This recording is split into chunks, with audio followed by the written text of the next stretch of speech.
Hello and welcome back, everybody, to Pro Hubs for the finals. It is split number 2 here for Season 0. I'm Artie, joined today by a new face at the casting desk, Merch. What's going on, Artie? I am so happy to be here, back in the booth, and the first time casting on the EU side of things, so I am excited to get into this. I am excited to have you here as well. Things are a little bit different versus the NA side, especially given the fact that, well, for a lot of these teams, the meta is not only different, but the play style itself is different. There's a lot less aggression in the player-to-player perspective and a lot more, I would say, proper team communication that goes on here. They actually like to talk to each other in EU. Isn't that crazy? Comms are useful in EU. I can't wait to see that kind of thing. But yes, that is exactly what I'm more eager to see, just the more tactical approach that they take with these fights and even their defensive setups. It's going to be interesting and awesome to watch NA later on today as well. 100%. And so as we get into it today, let's go ahead and take a look at all of the different groups that we've got going. Today, Going to be looking towards Godlike Gamer, Divine Dead, NTHX, and the Zesties to get us started. And well, let me tell you a little bit about these teams. Is that all of them are in it to win it? We can look at Godlike Gamer being towards the bottom on the current leaderboard here. NTHX just above them. Divine Dead a little bit up above there as well. All three of them are going to be in the red, whereas the Zesties, well, they're on the borderline, 7th place as of the moment. All these teams have a chance to get a little bit further up the totem pole. Yeah, not exactly off to the hottest of starts, but definitely plenty of time remaining. And they're also not in a huge hole or deficit. A lot of these standings here are extremely close among these EU teams. A lot of tight point differentials here. So a lot of progress can be made today, at least in this first group. 100%. And if we look towards the rosters, there's actually been a little bit of a shakeup. Remember that we had a 1 week break to allow teams the chance to switch up their rosters just a little bit. But the rosters that they have now are going to be the ones locked in until the end of the season. So you can see Divine Dead picking up a new contestant, New Oak. We've also got, I believe, on this list here, Godlike Gamer. They're going to be picking up a new contestant and a new sub. That's going to be Best and Sinister Crab. We look towards the Zesties. I believe they are staying perfectly the same. Also with NTHX, they actually do have a new contestant and a new sub. So interesting to see NTHX actually setting up with a new setup. But we're gonna get started off really early on today with Soul. Soul under construction, arguably the best variant and map combination in video game history. My personal favorite.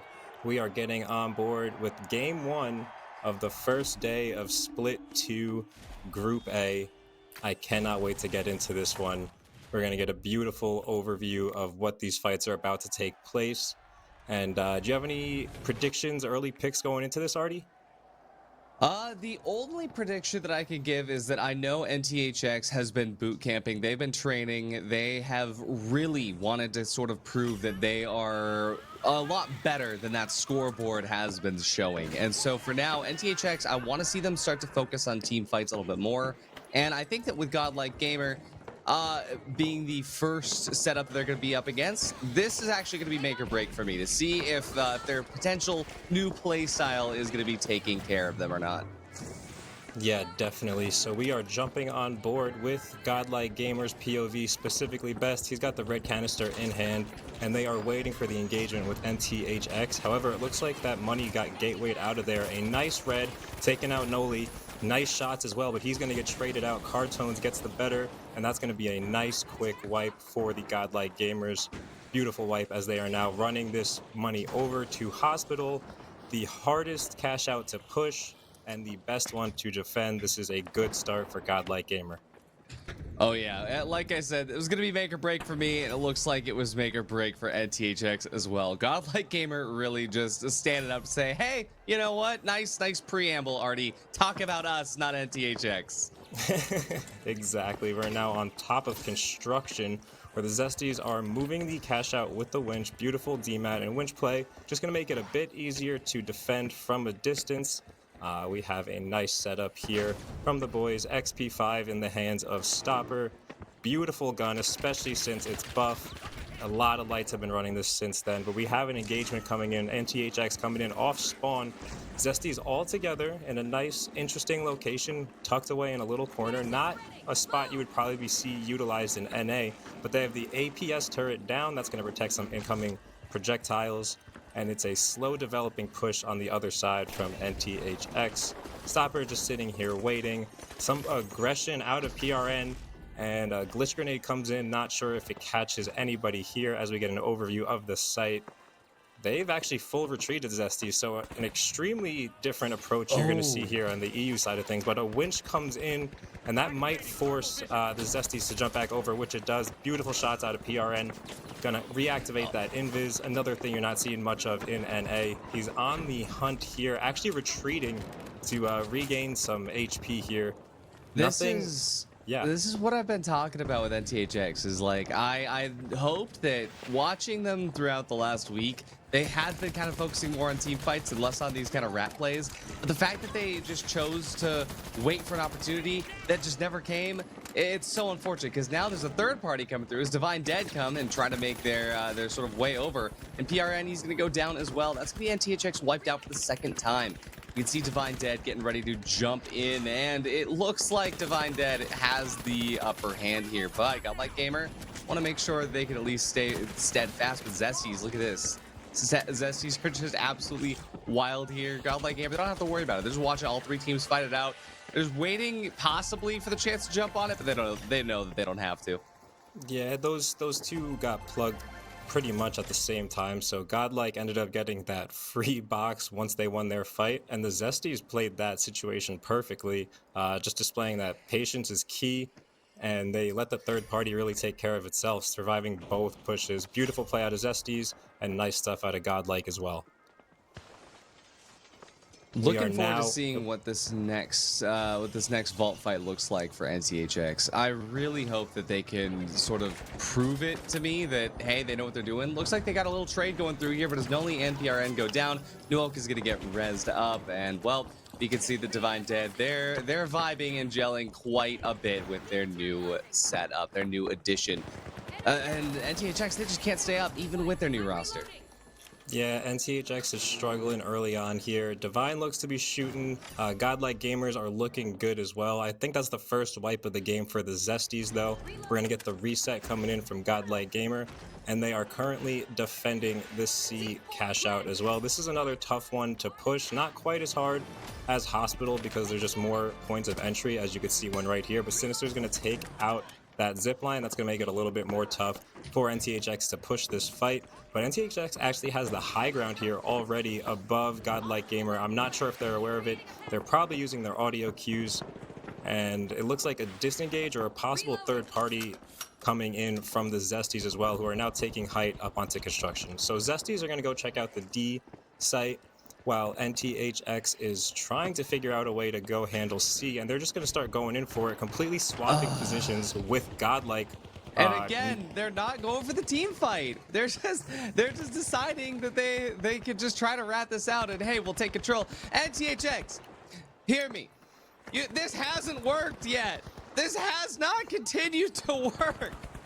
Please, NTHX. The gas is like perfectly timed as well from Godlike Gamer, which is typical given the fact that Godlike Gamer, they are a team of timings. You can see a little bit of motion coming through as they get ready for the push. Oh, and beautiful. Best. He takes some damage, but he deals just enough to make it worth it as well. Sinister Crab going to do the most right now to finish off some folks in the sidelines here. Best can't heal up. That heal's canceled, but NTHX are going to be good for 2 kills here.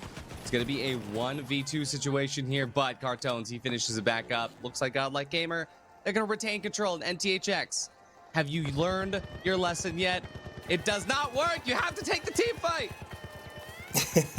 You definitely have to take the team fight. Godlike almost threw on that because they forced a team fight at a time they didn't have to, but they did end up getting the better of NTHX. I'm not sure if it's a confidence thing or if they're just really sticking to their guns and blueprint for what they're planning on doing. But I agree, those forced pushes, even if you get that steal, you're going to be at a numbers disadvantage anyway. On the other side of things, though, the Zesties look to be walking away with this one. NTHX is down below. They are getting pushed, though, by Godlike Gamer, but there's no time for a steal here. It's just going to be looking like a team fight over central position. Obviously, this is the most powerful spot to be on the map. Best is going to get the better of Stopper and trades out on that Cartones kill. And Sinister now up on top with the M60. Not something you're seeing a lot of these days, but it has been recently buffed, and I'm glad to see it on its way back. I think it's a fantastic weapon. Huge RPG coming in onto Divine Dead. Nice shots out of Crab. Huge damage. He's going to go for this 1v1 too. Gets traded out, but the teammate gets his one. Now we have a one-on-one here. Ooh, huge winch, but he gets taken out anyway. Then traded out again by the Zesties in a third party. Now the Zesties look to be controlling this money because both teams have died. Beautiful third party out of the Zesties. I absolutely love to see that happen. But hey, I mean, look at this. At THX, they've actually got a crate that is inside of a cash out. So we've got a cash out station on the move for NTHX. which is fantastic. Look towards the Zesties getting the plug. That plug money is going to be securing them right up here. But my math is correct. That does tell me that once that cash out is all the way done for NTHX, it's still not going to be enough to set them over the threshold. And right now, for Zesties, they're chilling, holding on to this. But Godlike Gamer knows for a fact that they actually don't have to take this fight if they don't want to. We're looking towards Divine Dead, trying to take this fight once again up on the height on the construction site at Seoul. We see Godlike Gamer actually moving towards them on the sideline right now as NTHX fighting for their life to stay alive in a powerful position for control here. Those barricades doing a lot of heavy lifting. Not a lot of utility on the other side to try to deal with it. Duo gonna go down there. Divine Dead losing a very valuable member as the rest of them all fall in suit. We're gonna see NTHX drop down onto Godlike Gamer right now. Only one player of NTHX left. That's PRN. You try to play for the cash out, prevent the steal. But Godlike Gamer, they just sat and wait. They were waiting for that team fight. Oh, PRN is in no position to stop this from happening. He gets one out, but will the steal come through? It doesn't look like he's going. Oh, he does Wait, manage to stall this long enough. I did not think the little ARN that could would do it, but it managed to do it somehow. I think the gas may have scared off Godlike Gamer. They are going to want this steal because they're not going to get past, but they will.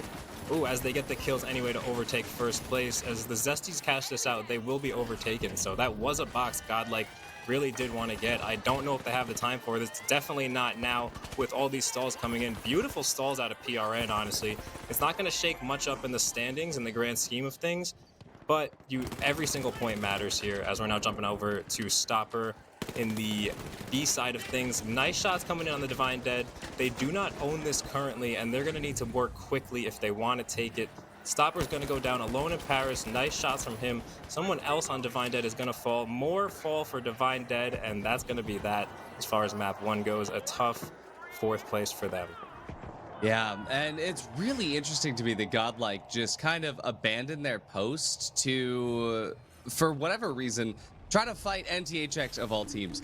If they didn't do that, they would have actually locked in first place here. But because they allowed Zesties to come in and fight for that area, it meant that Zesties ended up taking control of their cash out. It meant that Zesties ended up taking over that first place position. And NTHX, who we said would only be in the bottom 2, no matter what, they stayed the bottom 2. And so Godlike Gamer, did you really win, son? Did you really have a good time there, son? Either way, it is a fantastic opportunity for those kills to come through. As we can see, it is going to be 21 kills on the side of Godlike Gamer. That tally will absolutely matter later on, and that especially looks dominant up against the Zesties, who only have 16 kills. You look at NTHX pulling up 11, and Divine Dead pulling up, oh, quick maths here, 13. So a lot of differences here. Godlike Gamer, this is pretty typical for them to stay up at the very top of that leaderboard. But yeah, a great map 1. Yeah, really nice map 1. I think these Zesties were looking really good as well as Godlike Gamer. I think NTHX is going to need to change something up here. I know it's early on in the day. However, this is day 1 of the second half of our split. And as you said, Artie, this seems to be a running theme of their play style. And it just doesn't seem to be working, especially if you're not getting these cash outs and you're not getting kills in the kill department. You need some points one way or another. So I think they're going to need to change up the strategy here going into game 2 and moving forward on the season. Yeah, 100%. I mean, NTHX, this is the exact same issue that they had in the beginning. And I remember that they said, they said in French, we're going to VOD review, we're going to do this, we're going to make sure that when we come back, we're stronger. I don't know what they were VOD reviewing, because it looks to me that they still got that little bit of scared, that little bit of timidness, where they don't quite know what they want to do when it comes to the initial team fight. Hopefully, it's all going to get sorted out here. We'll go ahead and see, even though we're on Monaco, I see the Shack 50 coming through for the heavy. I love that as a play. Kind of curious to see what is coming up for these teams in terms of swapping out the weapons of utility. Yeah, obviously, as a lot of us know in the competitive scene and these viewers at home who have been watching, a lot of these loadouts, gadgets and weapons included, are pretty map dependent, and even that varies from EU to NA. I'm excited to see what these teams opt to be using on Monaco. It does feel like the XP54 is kind of a staple no matter what map we're on. It is just doing so much damage. It hasn't been touched since its recent buff, and it is quite frankly the most dominant light weapon in my opinion. But we're jumping on board with Airshoe here. They have a nice first engagement going on vault number 2, but it looks like Divine Dead has taken that money and gotten out of there real quick, so no actual fight's going to go on. The Zesty is now looking to perhaps go third party. Interesting opener for the Divine Dead, but they seem to Oh, get out of there unscathed. But we do have an engagement coming down on Godlike Gamer and the Zesties now, as they have found their opponent. But it looks like NTHX is also here, so we're going to have some action going on over at B, Artie. Stioper are going to be taking out Cartones immediately, which will leave Godlike Gamer just down to 2 players left. Sinister Crab, he's at half HP. RPG not going to land where it needs to. He's going to go out, leaving one final player on Godlike Gamer, who currently gets winched and taken out by our Heavy Sledge. Now, we're looking to see the Zesties stay up towards the top. Divine Dead, they're chilling, plugged on the other side of the map. We come over to see this park area get plugged in, and Monaco is now set, bookmarked by 2 cash outs. Yes, so we have Divine Dead about a quarter of the way ahead of the other cash out going, which belongs to NTHX. This is nice to see. I'm interested to see if their cash out defense is stronger than their cash out pushes. It would seem as if the way they play, it must be that ratty play style is exactly how you want to play all of these cash outs, in my opinion. We do have the Zesties lurking in the lower streets of Monaco, trying to figure out their approach here. Freeze with or Velo with the sledge in hand, looking to do some renovations. He is leading the charge as well. He's going right under, he's looking to go right under NTHX. There's not much else he can do. Perhaps a jump pad RPG will come into play. We have a wipe Oh on Divine yeah, Dead on the other side of things. Huge pushing RPG comes in. in. Nice dome shield as well. You can take it over, Artie. Yeah, check this out. The sledgehammer going crazy towards NTHX. 2 of them get wiped immediately as Airshoe and Stoper. They fix it all up. Now Airshoe does go down. Noli gets res, and the sledge gets stuck on the ladder. It's just going to be down to this now. And look at that. Pepe and Noli, they are locked in here as Stoper goes out. The Zesties are not going to be able to get one over on NTHX. This is a much better map for NTHX. I also love to actually see the Pike coming through. I've always been a believer of the Pike 556 on this map, and so I think that this is feeling a lot more comfortable for them. But luckily they finished off with the Zesties as early as they did, because now it's time for the Divine Dead to come through. As we see Godlike Gamer finishing up on the other side, it's going to be Divine Dead and NTHX fighting it out over the Royal Plaza cash out B. You see the timer is ticking out. The steal is going to be forced through the barricade, going to make this really difficult. They have to pad over. Man. Pad over is going to happen, but the steal comes through for Divine Dead. That is so unfortunate for NCHX. Played almost perfectly. They're not going to get this money back, I don't believe. But beautiful pike shots out of Pepe. Long range, close range, it doesn't matter. He is shredding with this thing, taking opponents down one by one. Does he? Oh my goodness. Absolutely shredding with that pike. There's some positives you got to take out of there. They had one successful defense. Unfortunately, the second push wasn't even too much for them. It was just a bad angle. It ended up being with that barricade that allowed Divine Dead to get out of there. And that's one of the things with the Pike, is that I feel like the Pike is not that great when you get to that close range, when you have to push an engagement like that. If you can keep yourself in a position where that long range works out. Oh, Airshoe just got spotted out. That third-person camera from the mesh shield working out for Godlike Gamer, but the shield of their own for Zesties keeps them alive. A lot of damage coming through. Look at the aim on Airshoe as well. Lots of chaos as the jump pads send everybody flying through the air. Cartone's going to be able to get taken out there as Best cleans up the other two. One player left. It's Chioper. He's going to get him out, but Sinister, the res came through, and just with a scratch of health, Godlike Gamer, they're going to win that engagement. That's a really nice win over there for Godlike Gamer. They're most likely going to get that steal. I don't see any third parties on the horizon. I do love seeing the F-Car way more picked in the EU side of things. It's not a gun we're not really seeing on the NA side of things. One of my favorite weapons in this game. We do have a plug going in for the Divine Dead. They're getting things started as the other cash out is about halfway done. Looking at the scoreboard, Pepe is absolutely cooking. 8 eliminations. We still got 4 minutes left in this game. I feel like we've already played 2 maps of Monaco. I mean, it's only we only saw 1 cash out go out, and I feel like it's been 2 maps. Like, I don't know. Maybe it's because we're in EU, but I feel like I need a cigarette after what's happened. We look towards Godlike Gamer, getting ready to hold this down as Divine Dead starts to push into cash out D. But Sinister Crab, he's gonna be eating some damage. RPG in hand, but he's not gonna be able to throw it out. Nuo just absolutely dominating with the SI-1216. No matter how many times you nerf it, it's just going to be good. Now, Cash Out D being inside of the cave is going to give these 2 players a great opportunity to jump through. But look at this. Godlike Gamer, they're playing with their absolute epic mind games. Look at that. Playing with portals. They had the pre-placed portal on the sideline there. They're just able to throw it. I love gateways being used in this way. You just play off of it entirely. They're going to be able to hold it out all the way to the end. But you can see Divine Dead also holding on to their cash out. And over to the other side of the map, and that cash out might be the time to see the rest of those teams come into play. Yeah, we do have about 40-50 seconds left on C, which still belongs to the Divine Dead. Huge shots out of Crab here. He's just mowing people down with that bottomless clip. He's got the dome shield. He's not exactly inside of his dome shield. That's not how you use the dome shield. That's not going to help him there. He's going to get taken off of C and hunted all the way down. Harden as well is using that pike, and this thing is just putting out damage. It's definitely something these players got to consider using who aren't using it. Oh yeah, absolutely. Can we talk about how perfect those goo grenades are as well?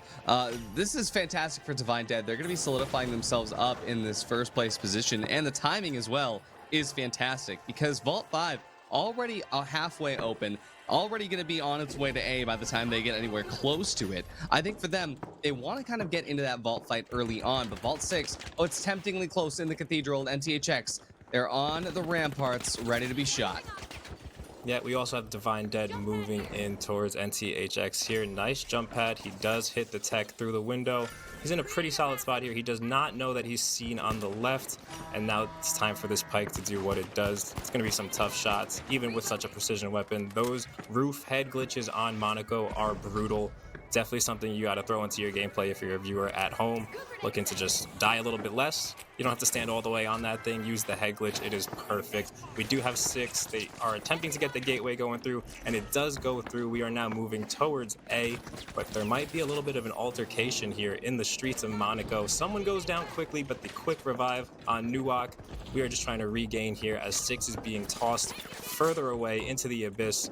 We are going to want to plug over at A. That is a really tough cash out to push and a really great one to defend as you just hold the roof of Grandma's house. We do have a plug going on in the side of things for Godlike Gamer though, and that's over at B.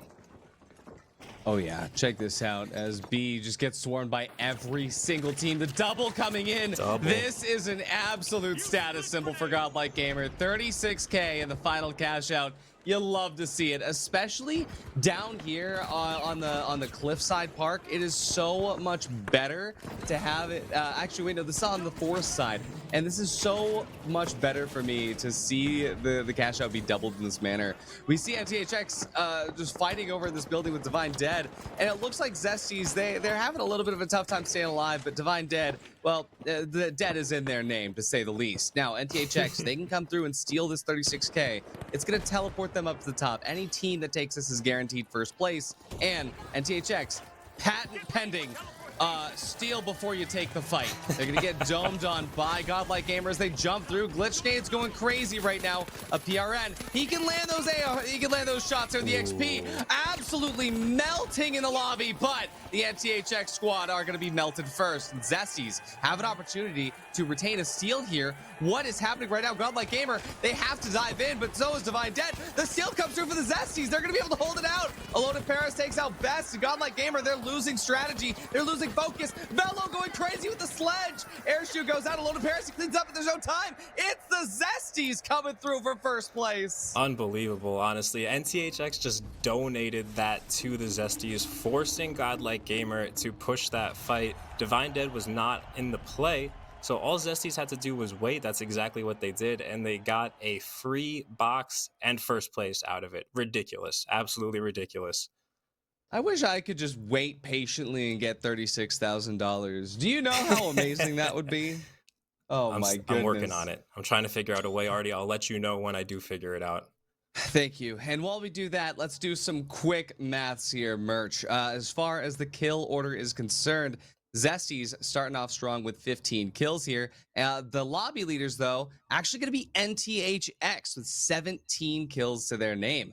We look at Divine Dead picking up 13, and Godlike Gamer very close as well with 13. So Godlike Gamer and NTHX, they're actually going to be tied up. And that's thanks to Pepe with the Pike 556. I apologize, Pepe. I was unfamiliar with your Pike game.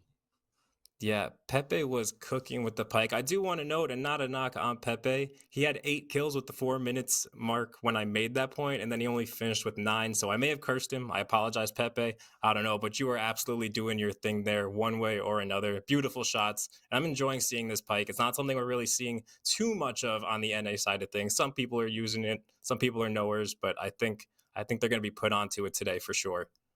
100%. And likewise, I'm actually really curious that we're seeing more XP54 and not a lot of ARN. I think it's mostly just because Monaco, you have a lot more tighter quarters. And even though originally, especially in NA, there's this common ideology that it's there's a lot of really long sight lines that you can play with. So you want to use those long range weapons. But I think it's the medium range engagements that really pay off on Monaco because when there are those long range engagements, you can always duck into a building. There's always a building to hide in. I think that's why when you go for something like the Pike instead of the repeater, it's going to allow a lot more of that commonality between when do you start the engagement, when do you stop, when do you need to jump in, when do you jump out. I think that's why the Pike is seeing a lot more here. And same with the XP54. The XP54 has always been good. After the ARN got buffed, we started to see a lot more ARN on both NA and EU. But I think now that sort of love has worn off a bit. We can see Cartoons as well, still sticking with the XP. FAMAS is still coming out as well. I am a FAMAS enjoyer. We're going to go ahead and jump to Skyway Stadium for map 3. Very excited to jump into Skyway. It's a good point you brought up about the ARN. It's something I was trying to put people onto earlier on. I think the honeymoon phase is done for that gun. It's not bad by any stretch, and basically having 60 bullets is fantastic. However, it does absolutely lose its 1v1 engagements at most ranges, and just the versatility of the XP and the shreddability as well makes it the pick for me in most of these fights anyway. I am also a FAMAS enjoyer though, even though FCAR users are just Giga Chads, and you can't really change my mind on that one.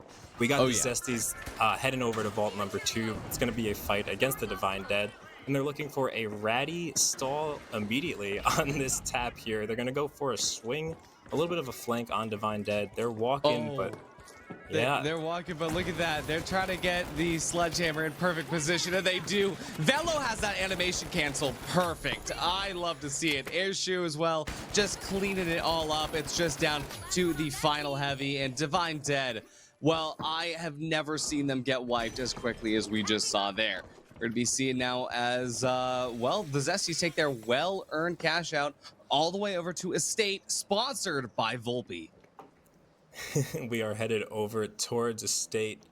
Beautiful fast white. Those were just beams out of the Zesties, as you mentioned, that beautiful animation cancel. It's something I can't really wrap my head around, and that is playing as a melee player. However, there are some nasty melee players out in this community, and a lot of them happen to be playing in the pro hubs. As we have B getting started, Vault number 1, though, still being fought over, and this is going to create some interesting timing issues. As we see Divine Dead trying to get it in, they are fully aware that you do not want staggers. It never leads to good things, especially when you are later half of that stagger. Nice shots there, and we're going to get a couple of nice picks on the instant res. Actually, they're going to opt for the defib to get into that fight a lot quicker. I think that's going to be good for timing. I hate that though, because he was already halfway through the regular res. Yeah, my girlfriend yells at me for that too. But I love this. So we're in the elevator, and now a lot of people still don't know, even though this is pretty common knowledge. With season 6, the elevator doors are now breakable. Not only that, but we get a lot of teams that choose to do exactly this, right? Where you get the winch and you winch it out. You don't even have to break the doors. You get the DMAT, but this is one of those things where you have a lot more opportunities to play, and I'm actually surprised that they chose the floor that they did. Usually you want to opt for the top floor. We tab over to the other cash out, and we can see that the Zesties over here on the Estate, they just wiped out Godlike Gamer and made sure to make their mark with a sledgehammer, no less.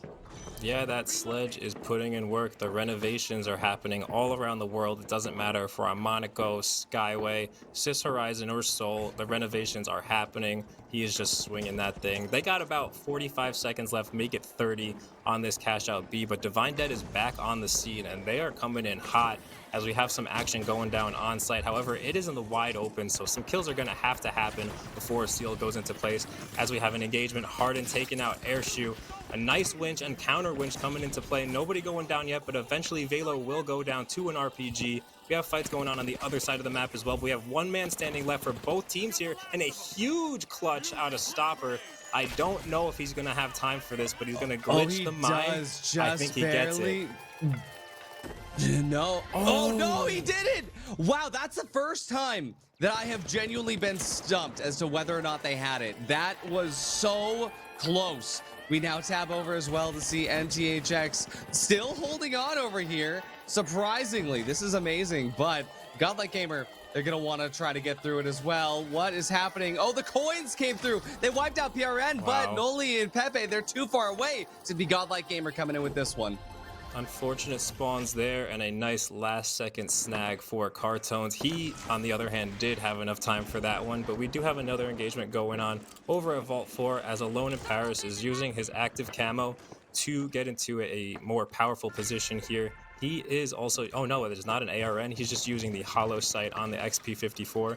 All the scope variety really makes these guns look different. I don't know if you feel the same way, Artie, but I think the F car with the red dot on it just doesn't even look like the F car. Oh yeah, absolutely. But checking this out to see how the Skyway Stadium match is amping up. Zesties, they are about to get jumped in on by Divine Dead.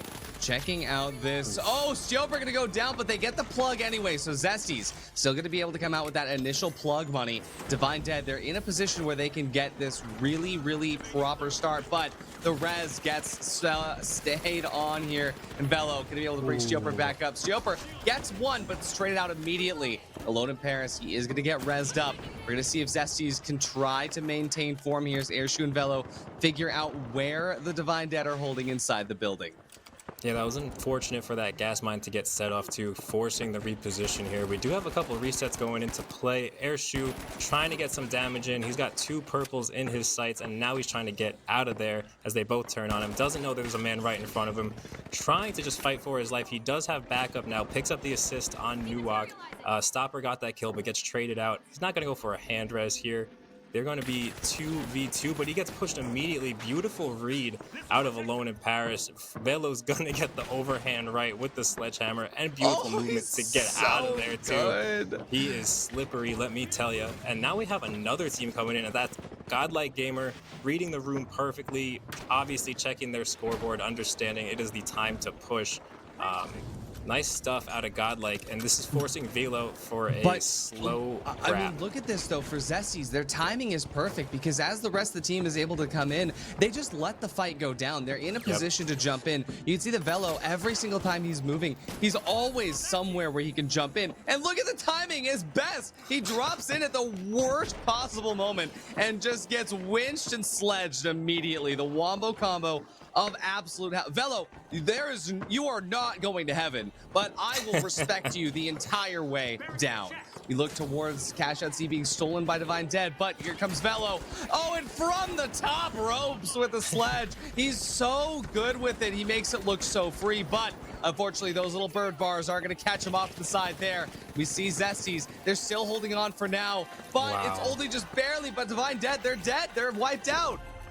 Zesties is playing really well today. That's the second time they've handled those third parties with ease. I mean, you wouldn't have even thought they got third partied the way they handled that. And it was mostly thanks to just stalling and good positioning, not really forcing engagements, but taking them when you need them. We now have Godlike Gamer moving over 2-6. They're going to need to cash out here if they want to get out of last place. At the very least, they're going to get a plug, and that could put them in third. But there's plenty of game left here with a little under 2 minutes. Do you think we're going to see another double here, Artie? I mean, there is a chance, especially given the fact that it's Godlike Gamer sitting at the bottom here. I love that NTHX is sitting in a very good position, but these scorelines are really close, especially given the first two maps. We kind of had a situation where nobody had a stake in the cash outs, where it was only just the top two, and so they needed that double plug. This time around, I don't think that any team is going to want a double. We can also see both vaults, very opposite sides of the map. Six still being held captive over in the estate. We're going to see Divine Dead eating a lot of damage there. Look at that, the M60 from the top, just going crazy for Godlike Gamer. They're trying to farm up those kill points right now. Oh, in Vault 6, it bounces off, goes off the bottom. That's going to come all the way back towards Park yet again. And this time, we're still waiting on the plug. All right, there we go. Plug has happened over at business office. So one plug has happened. We are still going to see Six try to go in. That was the second time it actually didn't make it over. No So way. I think the first time was a grief and the second time was a little mistake. However, A is plugged in. That belongs to NTHX, and they are looking significantly better than they have. I will say that. So maybe the thumbs are warm, maybe the comms have started calming, but we do have the Zesties on the scene. Are they going to go for the NTHX push and start this steal without an engagement? It at least looks like a bait. Nice gas grenade, really smart timed gas grenade that's going to tick through the wall. However, it's not catching quite that distance, so the Zesties are going to get that cheeky little steal, and now all they have to do is get out of there alive, and they can stall this out for about a minute, and they may be out of there with a free steal. They do have the fight, obviously, but NTHX looking a little lackluster in confidence. Nothing is happening yet here. Oh yeah, I mean, NTHX, they really want to make sure that they don't screw up this first fight. There's only 50 seconds left on the clock. Pepe, he gets it the perfect timing. That Cerberus doing work, especially followed up with Noli finishing that damage off with the Shack. Love to see it. PRN, he's got to get all of that health back. Oh, no. But look at this Noli, he's sitting in the gas. Bro, you have to just not be in the gas. You have a winch. You can pull it away. Oh my goodness. Oh, but the Zesties actually have enough time to come back in. I think NTHX got it, but look at it. It's so close. They stick through it. Airshoot gonna go out. Zesties cannot hold it on. That was almost a blunder out of NTHX, just standing in the gas, forcing something that they had a little bit more time on. Anyway, it ended up working out.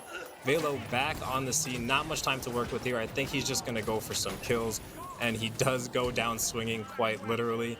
So that is going to keep NTHX in first. Purple is being stolen from right now. I don't know if there's enough time. There's not. So Divine Dead's going to take second. Zesties finish up in third, and Godlike in fourth. So a bit of a flip script from our first game, to say the least, and even game two.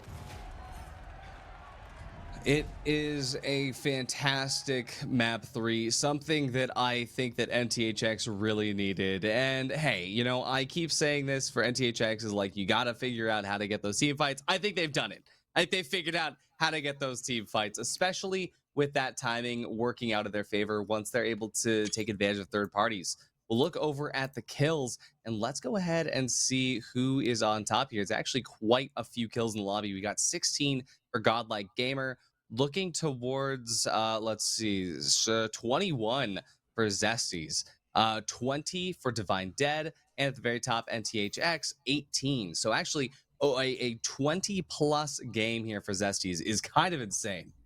Yeah, I mean, every time we jumped on board with the Zesties, they were beaming and they were filling up the kill feed, that's for sure. Interesting to see Cartones with 10 kills, 10 eliminations there, and them still finishing in last as far as the kills department goes and money goes as well. But shout out to Cartones, because obviously you were doing your thing over there shooting-wise. Absolutely. And speaking of money, I have a really big announcement. Thanks to an absolutely incredibly generous donation from our sponsor, Broxton, we have now increased the prize pool to $1,550. Absolutely incredible. So Broxton has donated $400 into this prize pool of their own money. Absolutely incredible. Please go and support them. Twitch.tv/Broxton with a 0. Also, another big shout out. Another $100 has been donated by our fellow casters, Waltz and Rio. Absolutely incredible for them. The finals community coming together. Remember, guys, any subs, bits, anything that comes into this channel will also go into that prize pool to support these players. So if you guys want to support the finals esports, this is the place to do it. Absolutely. We are so grateful. I'm sure the players and staff over at Pro Hubs are also so grateful. It's just amazing to see this community pull together and create something and push for something that we all want to see so bad. It's definitely the most unique first person shooter community I've ever been a part of, and it's the best one I've ever been a part of as well. I'm so excited to see the future of the finals. And I'm also excited to jump into game 4 here as we're on board with Alone in Paris on Divine Dead, and we are playing Fortune Stadium. We have a nice, My favorite map. it's a beautiful map. I think the sponsors slouched a little bit in the budgeting because these buildings just crumble, but it is definitely a beautiful map. I love the way it flows, and just like that alone has some beautiful shots on Best and Cartones. Nice two-piece. That's gonna be a quick wipe from Divine Dead on Godlike Gamer. Now gonna move 2 over towards Cash Out A. Oh, wow. I mean, a super, super quick fight here for Divine Dead, and I'm honestly really happy to see them doing well on this map. But NTHX, hey, this is their map pick, and we can see exactly why that is. They were also able to not only win in their initial engagement, but they're able to get that plug started immediately. So these two cash outs started about 10 seconds away from each other. We can see the cash out B is underway, and it looks like Godlike Gamer, as they get ready to dive in, they are going to just be in a solo one-on-one situation. We see Zesties diving in over to Divine Dead. It's going to be a very classic little bit of cash out team fights here. No third parties to worry about. Yeah, it's just looking like some straightforward finals right now, the way we all remember it in season 1 before metas started unfolding and macro micro strategy started taking into place when everyone would just play their own box. That's what it's looking like, at least to start things off. That's what I love to see as a spectator. We do have Velo creeping here with his sledgehammer, crouch walking. They're just looking for a point of entry here. Divine Dead playing beautifully, patiently as well. They are sniffing this out. It looks like they're looking in the right direction anyway, as we do have some goo going in. Sound is being made now. No picks yet, but on the other side of things, Godlike Gamers also getting their picks and now getting counterpicked by NTHX. So a lot going on the other side of things. Elevator play going into play for the Zesties. Velo about to go crazy. Yep, the elevator is up. They're ready to go. They see that Divine Dead has kind of figured out where their holding is. Look at the perfect timing, the perfect motions through the window. And Velo, he has this sandbox down to an absolute science. Oh, he hits the invis! Absolutely incredible. His hard goes out immediately, but Velo only 7 HP. He's gonna get finished off by Nuo. Airshoe gets the trade. It's gonna be down to this here as Velo comes back up. We're gonna see how Divine Dead tries to hold on to this with only a singular light of unavailable. Oh no. Oh, but Velo, he smashes the gas there. Alone in Paris, he's gonna be able to pick up one there. The invis light looks like hard is gonna be back. The coin comes in time. Alone in Paris finishes one. Schoper has to get the seal now, but the rest of Divine Dead, they're here. Schoper is gonna get stopped, and it's Divine Dead. Through it all, surviving for the coins. They're going to be able to do it on the other side of the map. NTHX, they lock it in for their first as well. An explosive start to Fortune Stadium. Wow, incredible start here for both teams on the cash out, both successful cashing out teams. It's really interesting. I'm noticing here, whereas in NA, you have teams that get 2, sometimes even 3 chances at one box. The EU teams are really opting for that tactical approach where if you win, you're going to get that box and the other team's not going to have time for it. And if you lose, you lost that box. So just very different play styles. I do like it, but it's extremely risky to play this patient. And that's coming from someone who loves to play patient. You really got to make sure you're winning your ones. But some nice shots from Best out on Velo. He's going to get traded out by Stopper, who actually gets the 2-piece picking off Crab as well. Cartones gets him, and that's going to be a wipe on the Zesties. So the Zesties for the first time here struggling on the fighting side of things, as they've been wiped at least 2 times. Yes, it's 2 times. And we do have a cash out going in for Godlike Gamer across the map. Across the map we have a cash out going in for NTHX. Oh yeah, so over here in the Ngimo building, we can see that Godlike Gamer, they're doing what I like to, which is hold up in these rafters, but with the cash out still up towards the top, it leaves for a lot of opportunities for the other teams to kind of take advantage, especially with Godlike Gamer. Crab playing with the mesh shield and not the winch. It leaves a lot to be desired, especially because you have Hard playing with a Cerberus, where he's able to get you trapped into those little corridors with that shotgun, and it's just so deadly. Crab going to be going for the raise here. Hard, he is still up, searching for the opportunity to get the steal, but looks like they're unable to get these finishes. Crab, he survived stealthily. There is still a lot of time for this, but as Divine Dead starts to stick the steal, now Godlike Gamer full up and ready to jump in. They have a Cerberus of their own. The gas doesn't quite connect where it needs to, though. Unfortunately not, but Best doing absolute work with that Cerberus in hand. That is such an unfun gun to go against. We now have a heavy up against a heavy in a 1v1 situation, and Nuwak is going to win that one. Huge stuff. Beautiful play with the mesh shield. The ball is really in your court when you are holding that mesh out. You can play to your enemy's movements. Nice shots by Nolly taking out Stopper. And that's going to be a nice wipe for NTHX on as well. I'm sorry, the Zesty's going down again, so just more wipes on the side of the Zesties. Well, we're looking at NTHX now over here. Godlike Gamer, they're up there. They're trying to get doubles here. They are not playing for free right now. Cartones, he's looking to cause absolute chaos. He just runs past two different members of NTHX, trying to bait them into the chase, and it works out. They're going to drop in, and he's right behind the members of NTHX. Noli going to go down immediately. Pepe making shots, and he's actually going to be able to get two with the gas stain, but one of them is his own teammate. His PRN is down. Pepe still alive. Cartones gets a call out. NTHX is wiped out. Is there enough time for the steal? Possibly. No, there's no time for that steal, right? There's Unfortunately no time. not. No, there's no time on that, but really nice plays out of Cartones there. Absolute mayhem just ensued, and NTHX is now sitting pretty essentially guaranteed at least a top 2 spot here, as long as they can force a double on the last, if that's what they want to do. Not quite sure what's going on the comm side and they're in their heads, their strats, but we do have the Zesties moving a box. They're going to need something to happen here, and it might be in the Zesties' best interest as well for a double, just because of how far behind they are. They are bringing it over to B, which is where 6 is located, so it does look like that's at least where they're thinking. But Godlike Gamer is getting smoked right now by NTHX over in this middle building here. Best doing his best to just stay alive. He's got a Serb in hand, so he's going to want to play this staircase, play these close quarters, wait for his teammates to coin. Well, you got to remember, this is NTHX's pick here, right? And this is, even though it says map 3 up at the top, gamers, this is map 4. This is kind of the last chance for NTHX to continue to stay alive here, and right now they're doing absolute work on their own map pick. Now Godlike Gamer, they won the team fight before, but they weren't able to get the steal, but it was very close. So NTHX, they're just barely staying alive here, but because that cash out is doubled right now, NTHX, they need to at least figure out if they have a chance to just take first place, or if they want to just be calm and stay in second, maybe go for some extra kills. Right now, looking at how they're chasing down Godlike Gamer, it just feels personal at this point. Godlike Gamer is going to get wiped out, but we can see now with 55 seconds on the clock, it's around 1 minute now at that time. Looks like we're going to be seeing Zesties have a little bit of contention coming into this fight here.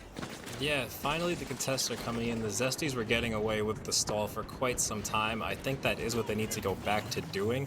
But NTHX is finally back on the scene there. I think it is in their best interest to at least attempt for this one. Always gonna want to go for first place over second, in my opinion. Huge shots going in. Airshoe most likely gonna go down here, doing his best to stay alive, eventually taken down. That's 2 picks on the Zesties from 2 different teams, and a steal also coming in for Godlike Gamer. The gas comes in and the cash out is also moved, so this is going to be tough for just about everyone, as everyone on Godlike Gamer is 2 bar or less or dead. A nice steal attempt coming in from Harden, but he's not going to get away with that as time is just dwindling down here. The barricade and last second. This is the last attempt of the evening. Can the body blocks come into play? Can they get the steal? I think he's going to get it. He does get it. Oh, huge my steal God. from NTHX at the end of the game there, keeping first place. Incredible stuff.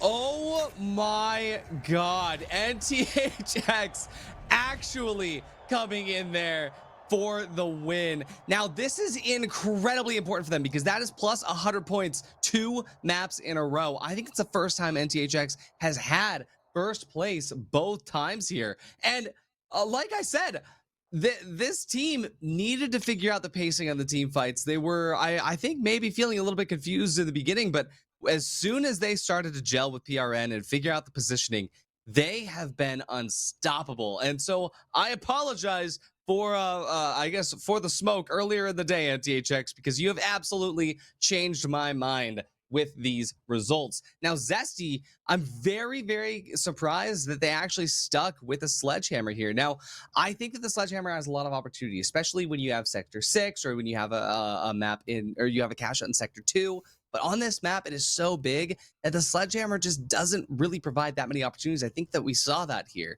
with Velo only getting 3 kills overall. Yeah, he definitely struggled there. I do understand the map pick, though. Clearly now it was made very clear why NCHX picked that map, and they popped off most money, most kills. It just fit their strategy perfectly. I don't think any of these teams are going to want to see them on that map again. I'm going to keep it real with you. I know I don't. If I was a player, as a Absolutely. spectator, I do. Absolutely. And I mean, a huge shout out as well to Zesties for the entire day, sort of keeping pace with everybody else and making sure to remind everyone why they are possibly going to be in the runnings for some of the top scoring points teams. Speaking of which, I said that sentence entirely wrong. Gosh darn it. But let's go ahead and look at the overall standings here as we can start to see the points trickling in. I know they're coming in one team at a time, but it looks like for the most part, Zesties is looking to still stay above NTHX, even though NTHX had 2 first place finishes here. Yeah, NTHX. I'm not This sure if is these. Yeah, I this don't think is these are not the updated. this is not live just yet. We're still waiting on the points to come in, but I can tell you because I'm so good at math that Zesties is actually going to be finishing today with a scoreline of 1374. Actually, no, 1384. Divine Dead is going to be coming up as well to the 1161 mark. We're going to wait for these points to come in. Otherwise, I'm just talking for absolutely nothing.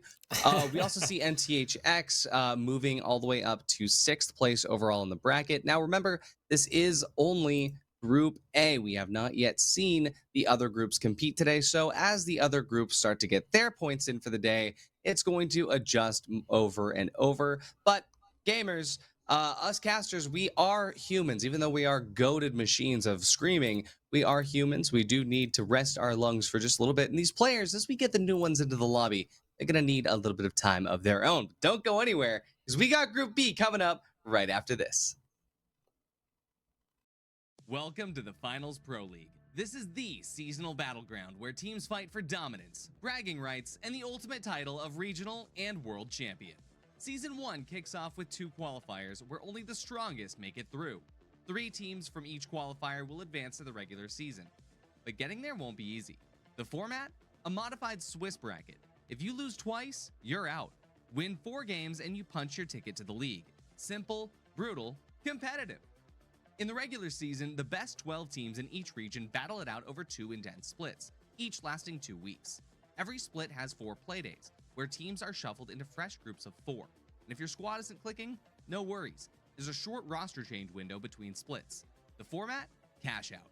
Placement and eliminations earn points, stacking up to determine playoff seeding. Only the top 2 teams in each region secure an automatic spot in the championship series, so every match matters. Out of the regular season and into the regular playoffs. The top 8 teams from the regular season start in the upper bracket, while the bottom 4 teams wait in the lower bracket, hungry to fight their way up. The format here is final round 3v3. Lower bracket is best of 1s until the semifinals, where it's best of 3. The upper bracket is best of 3s until the finals, which are a best of 7 showdown. Every playoff match earns teams points towards their season total, affecting their seeding for the grand finale, the championship series.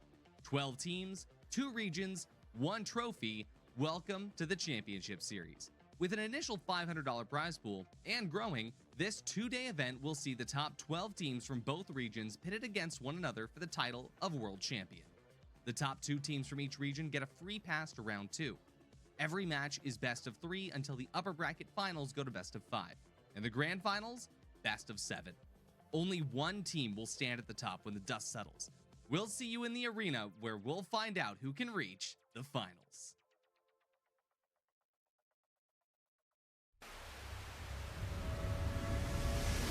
This isn't just a game. This is TNT. Welcome to the jungle and welcome to Ape Squad's Thursday Night Throwdown. Featuring the game's top talent, pick up games where chimps become champions. Thursday nights 8 to 10 p.m. every week, only on Ape Squad. Catch us live on air on Twitch at twitch.tv/ApeSquadOrg.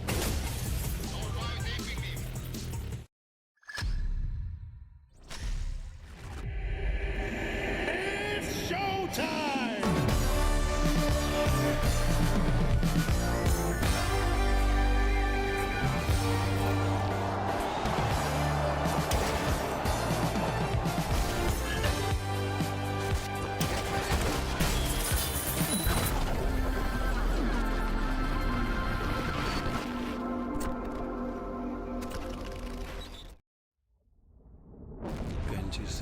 The real world can be unfriendly, misleading, confusing. But your world doesn't have to be. Reality Shield will protect you, cutting out the noise, making the world perfect. We do not censor. We cultivate. Engimo. In the world of sports, every second counts. Every move matters. That's where a Spooze comes in, the sports beverage designed for champions. With a Spooze, it's simple as pop, pour, perform.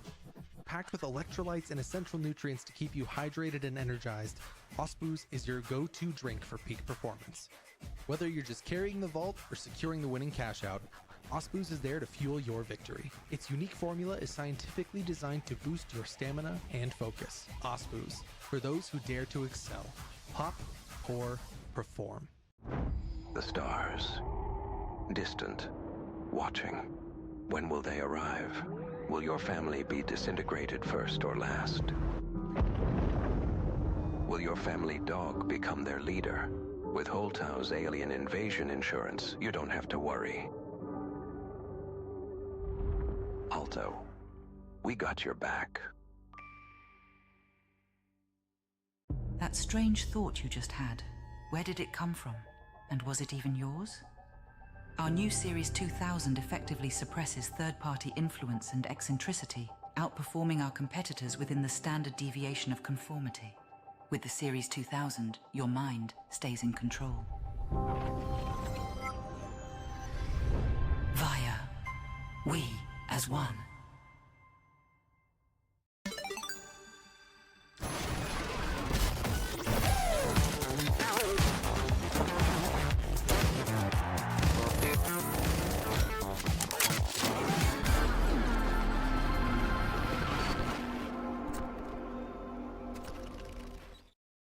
The life giver. The sun. Always on. The source of everything that is good. But can it be trusted? Holtau's Sun Insurance will have you covered if the unimaginable happens and the light goes out. Holtau, brighter than ever.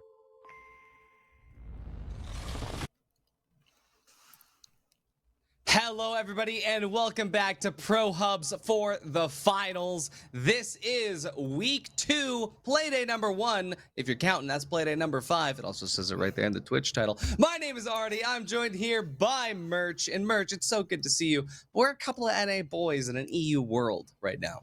Yeah, feeling a little bit out of place, but also very warmly welcomed, and I couldn't be happier to be here. We have a huge Group B coming up for us right now, and that's going to be consisting of Aimers Red, Gungala, Crutches, and Saints 1 Artie.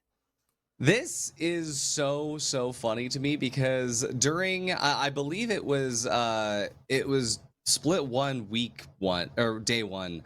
We also had, I believe, the exact same setup. I know for a fact I have seen Aimers Red, Saints 1, and Crutches. And I think we've seen all these teams in the same group before. So it's really funny to see them all together again, especially knowing that Aimers Red has a lot of personal investment in making sure that he comes out on top with Etelko. Now, looking to see what happens with Gangala here. I'm hoping that they're able to really clutch it up and stay together through this. But no matter what, it's going to be Saints 1 that I believe is the fan favorite, with Mickey and someone just leading the charge here. And of course, thirded by the one, the only. I'm making sure that there hasn't been a roster swap right here, which is why I'm a million. I mean, Treason is on their sub, but I don't know if Treason. No, it is a million. Cool. So it is the same Saints 1 roster. Very nice, very nice. We also have a sub coming in for Aimers Red, but we do have an engagement coming on as someone is going to take out STNK. Oh my goodness, just a fast wipe going in. Not even time to call it, as Gungala is going to get taken down by Saints 1. That's light work. They're going to be moving over to the construction cash out most likely, but moving over to Wurzal and boys over at Crutches. They also have a fight going down on the roof. Bronx trying to escape with his life right now. He has the double barrel in hand, something I haven't seen yet in Pro Hubs. Gets absolutely melted by Etelko and company as that minigun is in play for Aimers Red. That's also going to be a wipe for Crutches. It's so funny because the SH1900 has actually seen a big resurgence lately. It is so powerful, even against the minigun. But the one time it's not is when that minigun is already fully spun up. And for Aimers Red, it was fully spun up. So, yeah. I mean, Emilienne just also looking pretty good over here. We've got Saints 1 just chilling at the top of construction. We can see that other cash out getting plugged over to the sidelines there. And as Gangala moves all the way over, I think that Saints 1, they could actually be in the free here should Crutches decide to move over to the other cash out. Yeah, not quite sure what's going on through Crutch's minds yet. However, the lack of presence over at B might be looking like a delayed push on A, as we have Etelko looking for some nifty angles here. Etelko has actually switched over to the FAMAS recently. He used to be a FCAR Giga Chad. Nice pick over on STN there. A lot of carnage coming into play for Aimers Red. Quick defib as well. And he's going to turn on Lasky as well. Beautiful shots from Etelko, playing his life to perfection. He spots another enemy under him. The dematerializer just allows these players to be so creative and really express themselves to their fullest. Money shots out of Honeypack, or on Honeypack Demon from Etelko, absolutely shutting down all these attempts from Gangala. Etelko is the human embodiment of the FAMAS, and I just love how fast and frenetic his gameplay is. We're going to be seeing Crutches try to go in for the steal here. They're not trying to fight Saints 1 just yet, but look at this. They're going to let it happen. The glitch grenade going to come in, as well as the pyro hitting on that goo. Now, we do see Yolt go out. Someone gets traded out as well. Bronx going crazy with the SH1900. He gets a double. This is going to be insane. The Saints 1 just down to a singular player remaining, but it's Mickey. He's going to be able to get the rest of the someone, but not before Bronx gets that SH1900 shot here, and someone gonna go out. That is Saints 1 getting deleted off of under construction. And unfortunately for Saints 1, they're not gonna have time to come back. We look at a bow and arrow from Pharaohs. When did this happen? Hold on a second. Aimers Red, let him cook.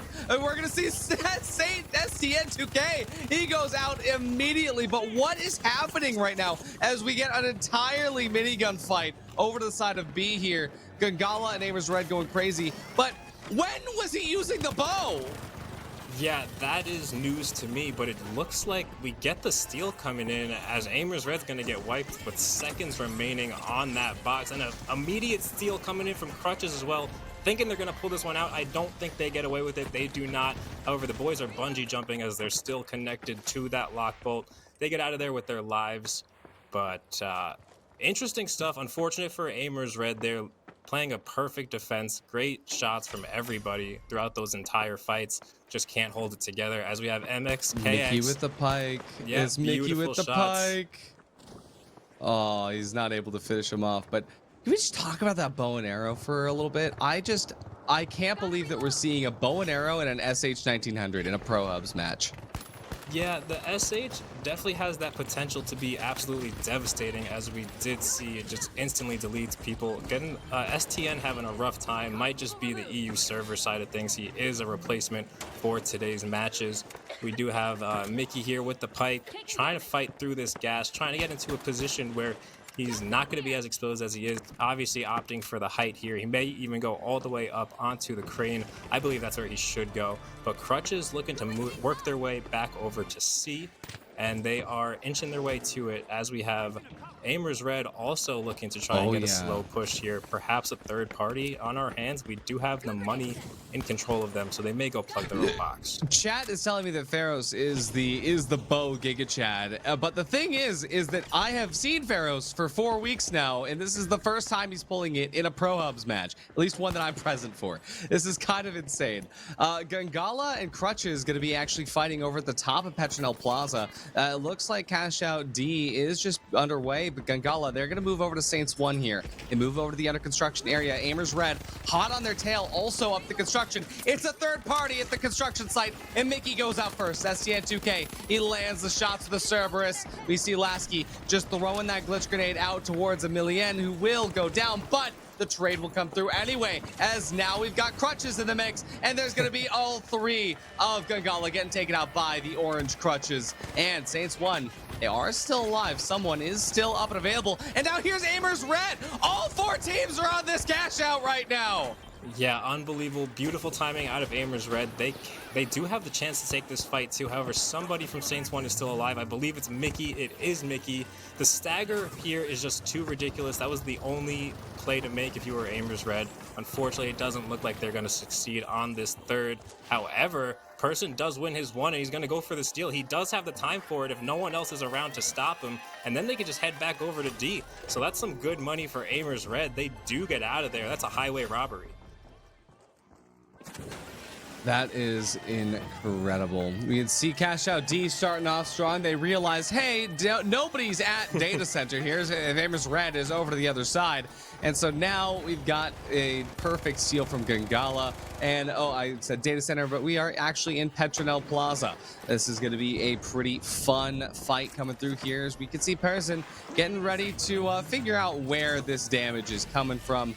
But for Aimers Red, they want to get this back under their control. They want to get that early start. Gangala going to be trying to dive in for the tops, and we're going to be seeing a lot of damage come through. But Pharos with the bow, it's Helka with the FAMAS. Oh. Everybody goes down here to the end as Gangala is unable to stay alive. But what is this? Lasky's actually able to get one. He goes out in the end there, and actually Gangala was able to retain control. Oh my goodness. Wait, no, they weren't. Aimers Red got it. Aimers got it with a hair left. Unbelievable timing. Beautiful. I thought the glitch grenade stopped that and got the kill secured in time, but Aimers Red is off to a hot start here, essentially locked into first, especially if they can guarantee a split here. So beautiful start out of Aimers Red. We already have A on the way, though, as Vault 6 is sitting there untapped. Our freshly spawned team, being Aimers Red, is most likely going to go tap that. However, they don't even need to.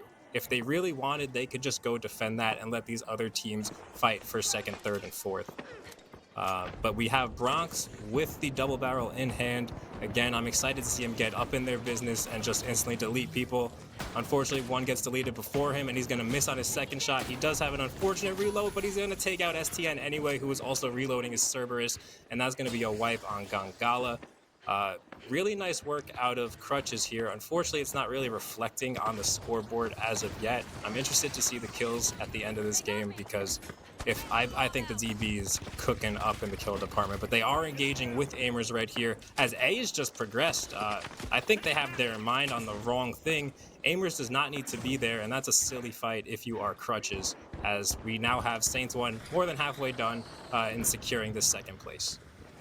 Yeah, Saints 1 has a really good opportunity to be early up in this establishment here. I mean, this is their second try up on the construction site, right? And now we can also see Vault 6 not being plugged in, and this is really good for Aimers Red. I know that Atelco absolutely loves to just play for the hold on area, and not only that, that vault hasn't even been procced, so no chance of that coming into play. So for Aimers Red, all they gotta do now is fight. They are guaranteed that first place, like you said, and we're looking to see a little bit of of sort of just Giga Chat approaching, but there's no kills will come through from Aimers Red. Oh no, I lied, Person. He finishes off 2. Takes out someone. Brock's gonna be able to finish off 1 more as well. Person will go out here towards the end. No, he stays alive, but it's still Aimers Red up at the top. It's Saints 1 staying in control there, thanks to Aimers Red coming in for the defense of Saints 1 cash out.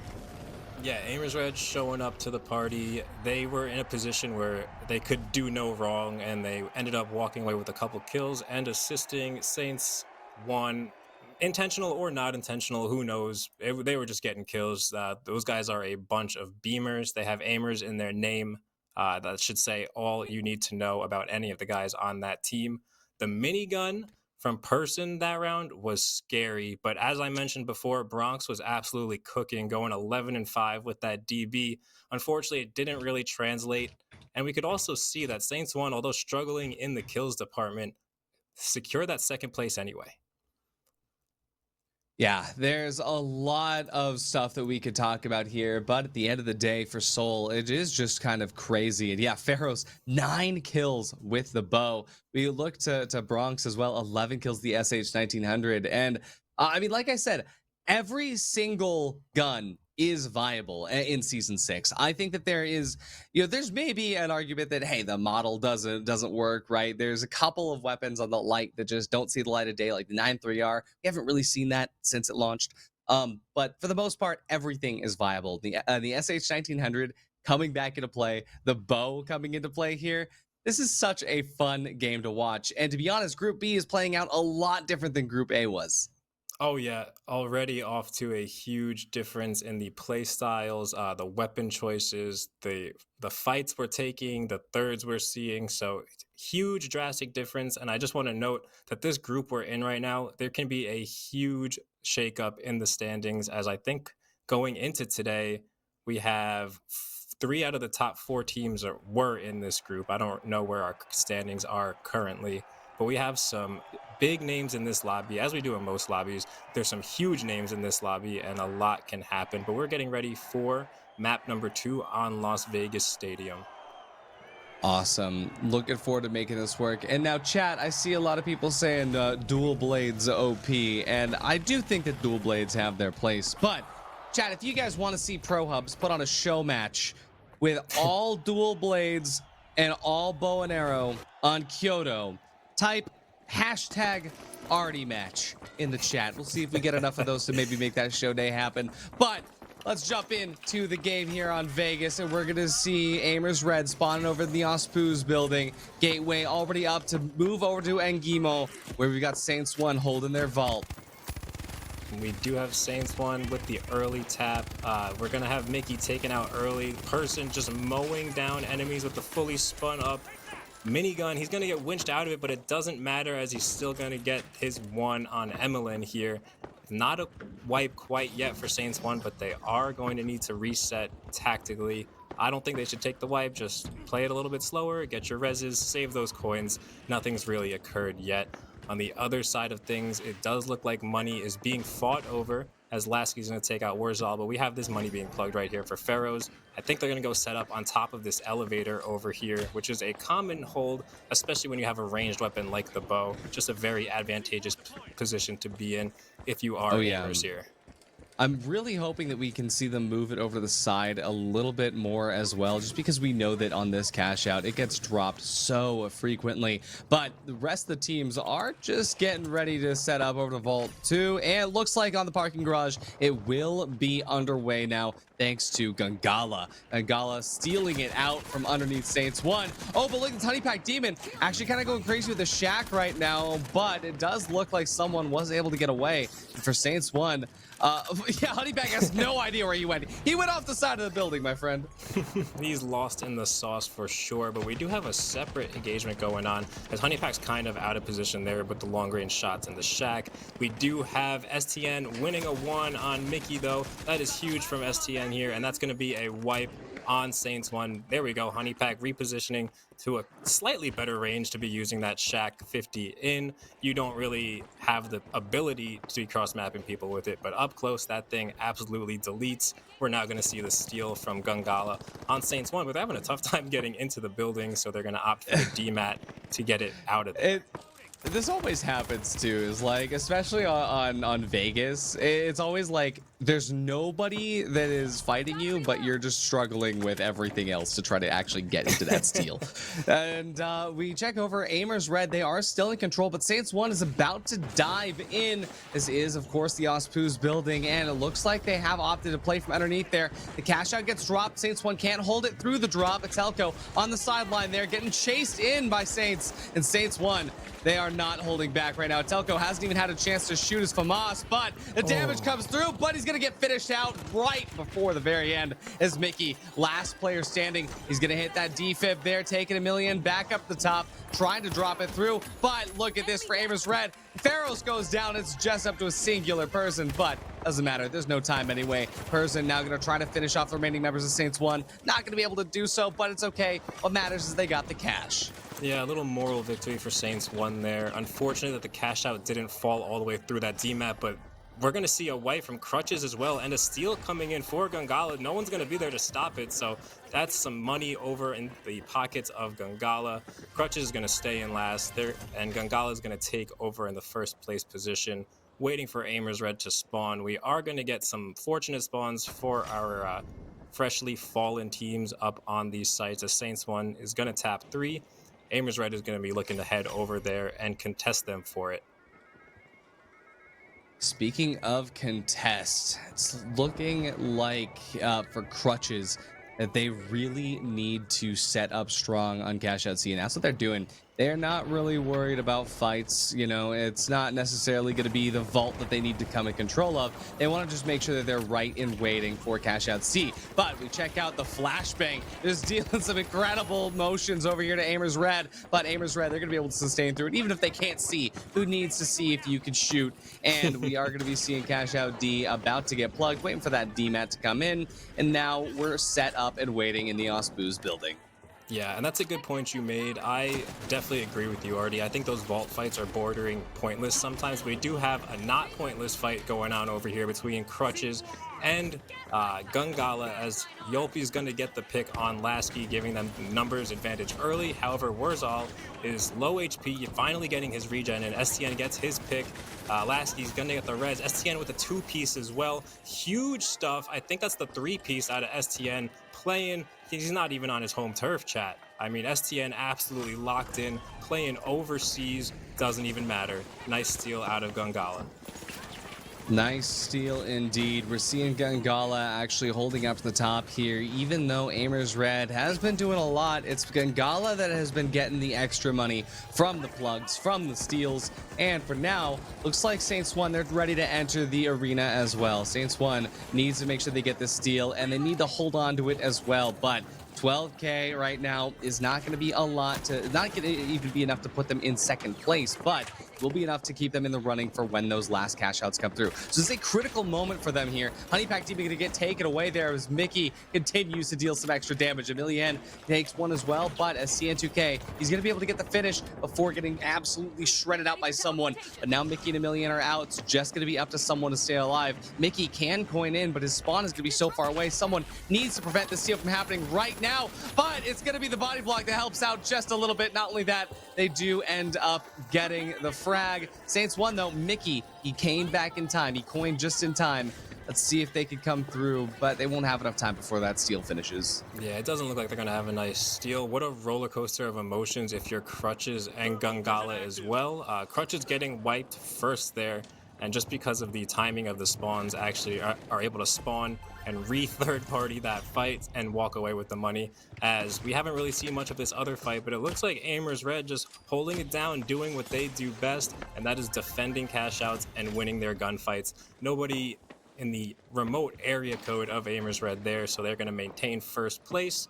I'm interested to see where these next two teams decide to go, as we have Vault number 6 appearing on the Sky Bridge. That's going to be a fun one to watch. It's actually kind of huge for Aimers Red that it was Crutches that took that steal, because if Gangala took the steal, that would have been a guaranteed first place finish. And now for Aimers Red, they don't really have to worry about anything other than themselves here. They have to really make sure that they get in control of the cash out. Again, Vegas, you don't really want to commit too much to the vault fight, because something like this could happen where your team who desperately needs that vault, comes into a death spiral very early on. And we see Pharaohs, he sees Vault 5 about to get plugged over on A. He's going to try to possibly hold out and get the plug onto B instead. Here it comes. But now the question is, which teams fight at which cache? Yeah, that is an important question. We do see Saints 1 with their minds already made up. I'm not quite sure where the defensive play is going to be, but Saints 1 can potentially take second place here if all goes according to plan. Everybody else on the map swarming over to Aimers. I think they got a target on their heads as they have been in first place for a significant amount of time, a significant amount of weeks, and including today, they seem to be unstoppable. But to have some nice angles that Farios is taking, he's been hitting some nasty shots with the bow as well, and he's just putting out some incredible damage. A nice slow approach we're seeing from Aimers Red. Nothing needs to happen yet. We also see Crutches looking to play this extremely slow, but no engagements are happening, and the timer is just ticking. Gungala looks to be getting antsy, and they do have a winch coming in that's going to force out Farios at least a little bit here. No steal quite yet, however, a glitch nade is going to take out that dome shield and buy them a little bit more time, as it's just going to be a silly decision to try and hop without a dome shield. Yeah, we'll see what happens with Aimers Red just trying to continually hold on over to the side here. I mean, it's Gala that's kind of like waiting to make sure that fight happens. They know it's a third party situation, but it's actually going to be Aimers Red that takes that first bit of engagement.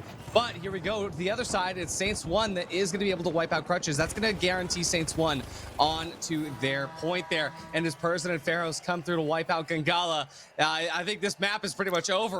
With 30 seconds left, there's nothing that you can do if you're either of these teams here. Yeah, that is pretty much GG, as now we see Saints 1 coming over just to have some fun.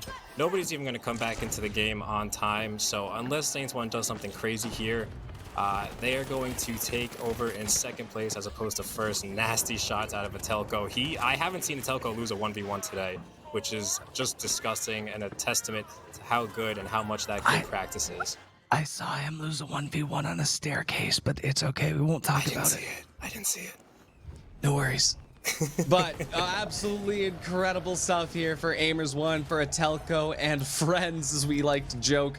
It's kind of an incredible way to start with map 2 here on Vegas. And Atelco, only 3 elims is kind of crazy, but we can't see Pharaoh's score, of course, but it's because Pharaohs is always ready and waiting to deal that last bit of damage when needed. And as you could tell, 8 kills means he's doing his job. So that is going to be 18 kills for the side of Aimers Red. It's going to be 16 kills on Saints 1, 17 kills for Gungala, and 10 kills on Crutches. So pretty much across the board, actually, from top to bottom, the score lines are going to hurt here because Crutches unable to make up that point differential with kills. And for Aimers Red, they're already up at the top. They're already eating the cake, and first place finish, top kills in the lobby.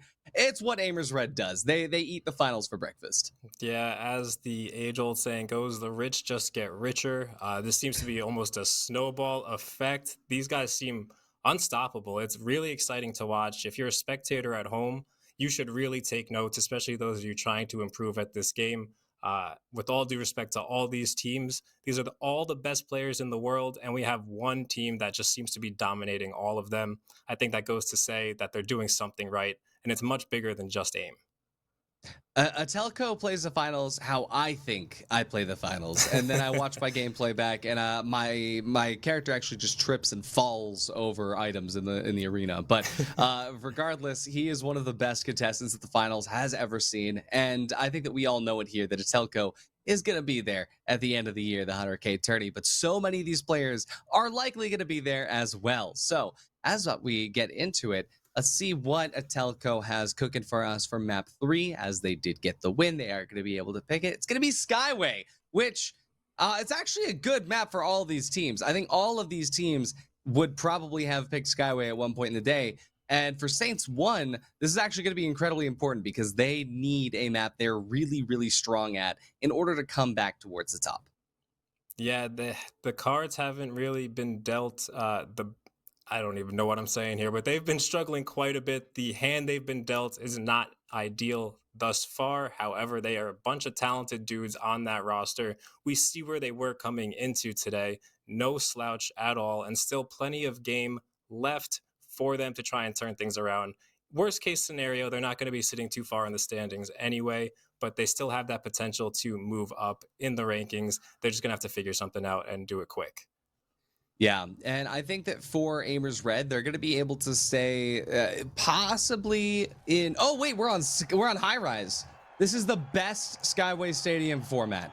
I absolutely love high rise. So this is going to be really huge to see. And also, this is going to give an opportunity for Bronx to go crazy with the SH 1900. This is also going to give an opportunity for Pharaohs to continue to do great with the bow.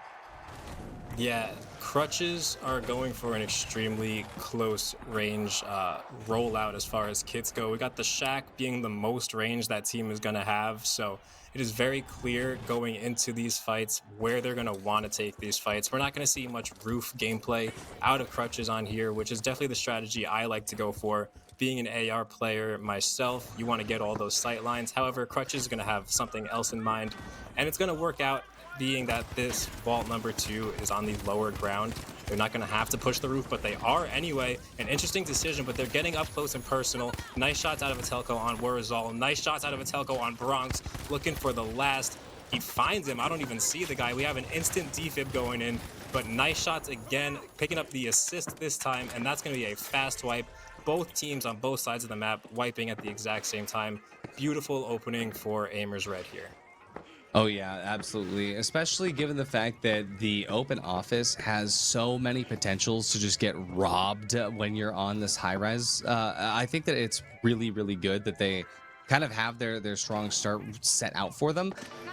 Looks like I think Pharaoh's okay. Never mind. He does have the gateway. He set up the gateway in the almost perfect area there to get it over and started up in the residential district. But we also can see Cash Out B over at Estate, sponsored by Volpe, and Crutches. Well, they're about to sort of come up, rise to the occasion, if you would, and try to fight out Aimers Red. For Bronx, he's got to get quite close to make that SH 1900 work out. Yeah, definitely. And this is tough, honestly, if your crutches, just a tough comp to work with. Obviously, it's going to be devastating when you do close that distance and get on site, but it's more of the puzzle of how are you going to close that distance. Fortunately, no eyes are on them as nobody on Aimers is playing the height that they need to play here. So Crutches is right on site, and now this is going to be scary for the Aimers. I'd love to see a DMAT play come in and maybe force an engagement here, because I think that the Aimers are going to fall rather quickly. Huge shots from the DB. He should go for the melee, but he's going to get the assist anyway, and that's just going to leave one left for Aimers, and that is quick work as predicted. You just cannot win that fight against 2 shotguns and a Shack inside one room. Yeah, and I mean, for Aimers Red, you know, you just can't really predict what's going to happen, but it's also Gungala coming in as well at just the right time. Bronx is taken out. That's going to be the primary asset of their damage there. Oh, but Warazal, he's going to go wild here, take out Honeypack. We'll get insta-res by STN here. Warazal and Yoip, they're going to try to finish this off quickly. Honeypack unable to. Yoip with just a sliver of HP, actually managing to take the win here for Crutches. And even without the SH 1900, they're going to be able to do some work here. But Atelco, he's ready. He's going to block Wurzal from getting that heal up. And it's just absolute chaos every day of the week. For Crutches, they're down to just now Yoip and Bronx. They stop the steal. They have no idea where Bronx is coming from. Atelco in person. They're going to try to hold it out here. But here comes Bronx trying to make that shotgun fit into a tight space. He finds it, but the steal comes through anyway. Yeah, he got it. The timing was just too perfect for Aimers Red. It's just the pacing of these EU lobbies is really allowing that initial team to get back into the fight, especially when a third party happens. But Saints 1 did cash out on the other side of things, even though they got wiped shortly after. That really doesn't mean too much. We do have Crutches coming back to the party, but this is going to be more for a moral and personal victory other than anything else, because the money is gone. Nice shots, but not nice enough, as Atelco, again, just absolutely melting everything he sees. Person and Atelco both with 5. Wurzal with 6. He's currently our top fragger. Over on the Saints 1 side of things, the kill's not flowing, but the money definitely is, and that's what the name of the game really is here, Artie. I am so happy to see fights like this happen where Aimers just comes in, they get wiped, but then we have an entire other team fight around the cash out as if Aimers was never there. And when Aimers comes back, they're like, hey, what happened here? Clean it up. Now it's ours again. But yeah, so we're going to see Vault 4 and Vault 3 get opened up. And it looks like a potential double situation could happen. Hotel for Cash Out D doesn't look enticing to either of these teams as both Vault 4 and Vault 3 move over towards the Cash Out that is in the Market District. I'm curious, is it going to get doubled? It does! Cash Out C doubled here at halftime. 2,400 in the cash, in the vault, in the cash out station, ready to get taken. Yeah, this is going to change things. This is going to change everybody's approach here and put Gungala in a really good spot. You want to be the team holding this double, especially in lobbies like this. Everyone's going to be swarming, and you have at least a little bit of a window to collect yourselves and regroup. We do have Crutches trying to figure out this puzzle as Aimers Red is above.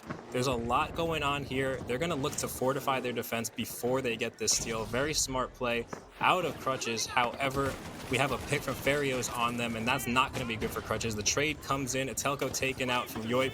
And we do have Warzal. He has someone in his sights who doesn't even see him. Unfortunately, the drop, he gets called out for it. Person with a huge kill. I don't know how many are alive for Crutches. I believe it's just one. It's just Warzal. It's just Warzal. He's trying to go in for the res now. But Gungala, they are still in control of Cash Out C here. Aimers Red, they're looking for the right opportunity to get in. They have to get their res first. Saints 1, though, ready to dive in. Emilian and Mickey going to be taken up to the rooftops here. Emilian looking for the right opportunity. Oh, look at this! They're going to be moving it all the way across. The jump pad is perfect. Emilian, it lands up on the top of the ramparts. This is incredible. Mickey's going to be able to get the steal completely uncontested. Gungala, they try to jump in. Oh, they do! The D-Mat hits! It's Gungala that's still in control. They take out Emilian and Mickey. Gungala's still in control, and now the cash is in a little bit of a weird spot.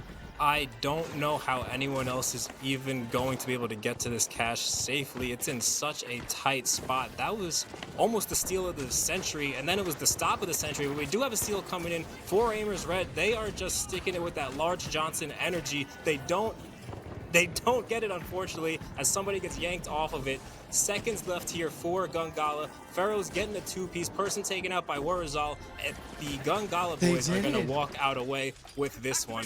That was absolute insanity. I've never seen a steal attempt go like that. STN2K coming in from NA to sub in on Gungala and actually carrying them here on Skyway Stadium. The D-Mat that saved the team when Aimers Red was, when Saints 1 was just literally moments away from getting that steal. And STN, he D-Matted it down into the alleyway. Absolutely incredible performance here. We're going to be getting a vault fight now over at Estate, sponsored by Volpe, where we can see Saints 1 doing their best to hold on. STN2K, he's going to have to coin back in there. No, we actually are ready to, I didn't realize that was his Gungala. They're going to take it, but check this out. Vault 5 plugged up to Cash Out D up the top of Residential. Incredible work. Real quick, I just want to touch, not only was that winch jump pad insane, but the goo that was thrown to block it was the best goo throw I've ever seen in my life. But jumping back on board, we do have a pretty serious engagement going on as a steal is going on for Saints 1, trying to take it from the hands of Crutches.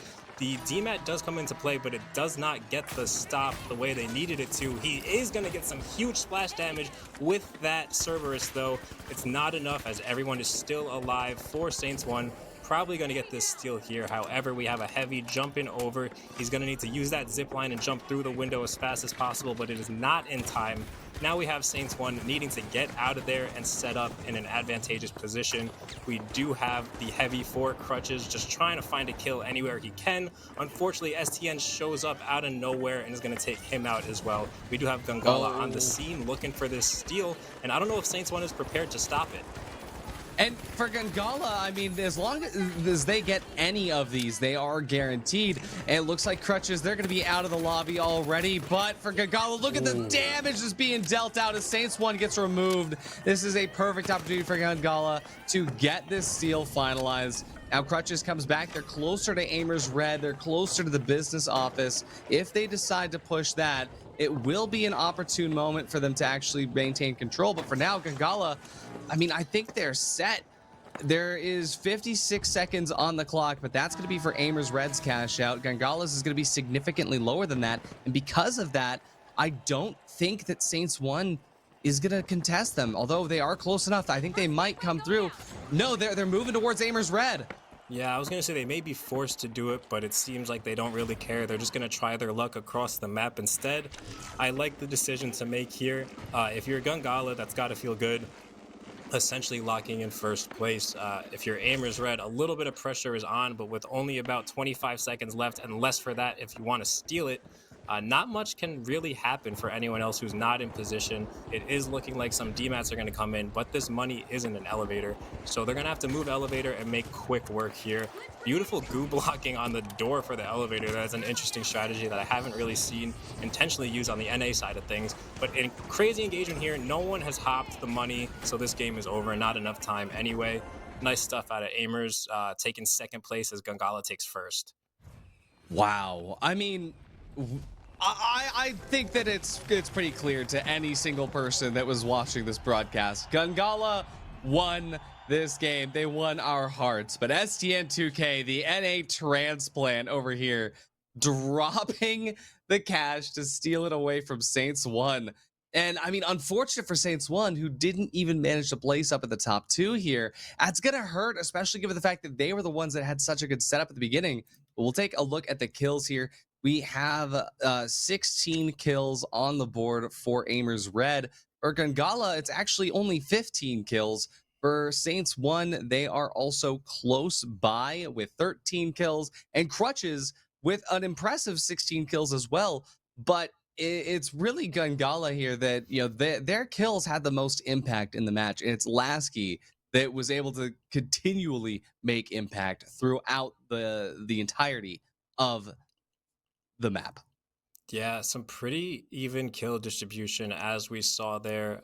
It's just crazy. I feel bad almost for these teams coming in fourth place because I don't think it's telling the full story. These teams are all playing really well in my opinion, and it's a testament to the patience and play style of this EU. It's almost comparable to high level Apex in those final circles where you're going to have 6 teams fighting in that one crazy last circle, and even if you're hitting every single shot and doing everything you can, you're just going to die from something out of your control. And I think that kind of is happening here.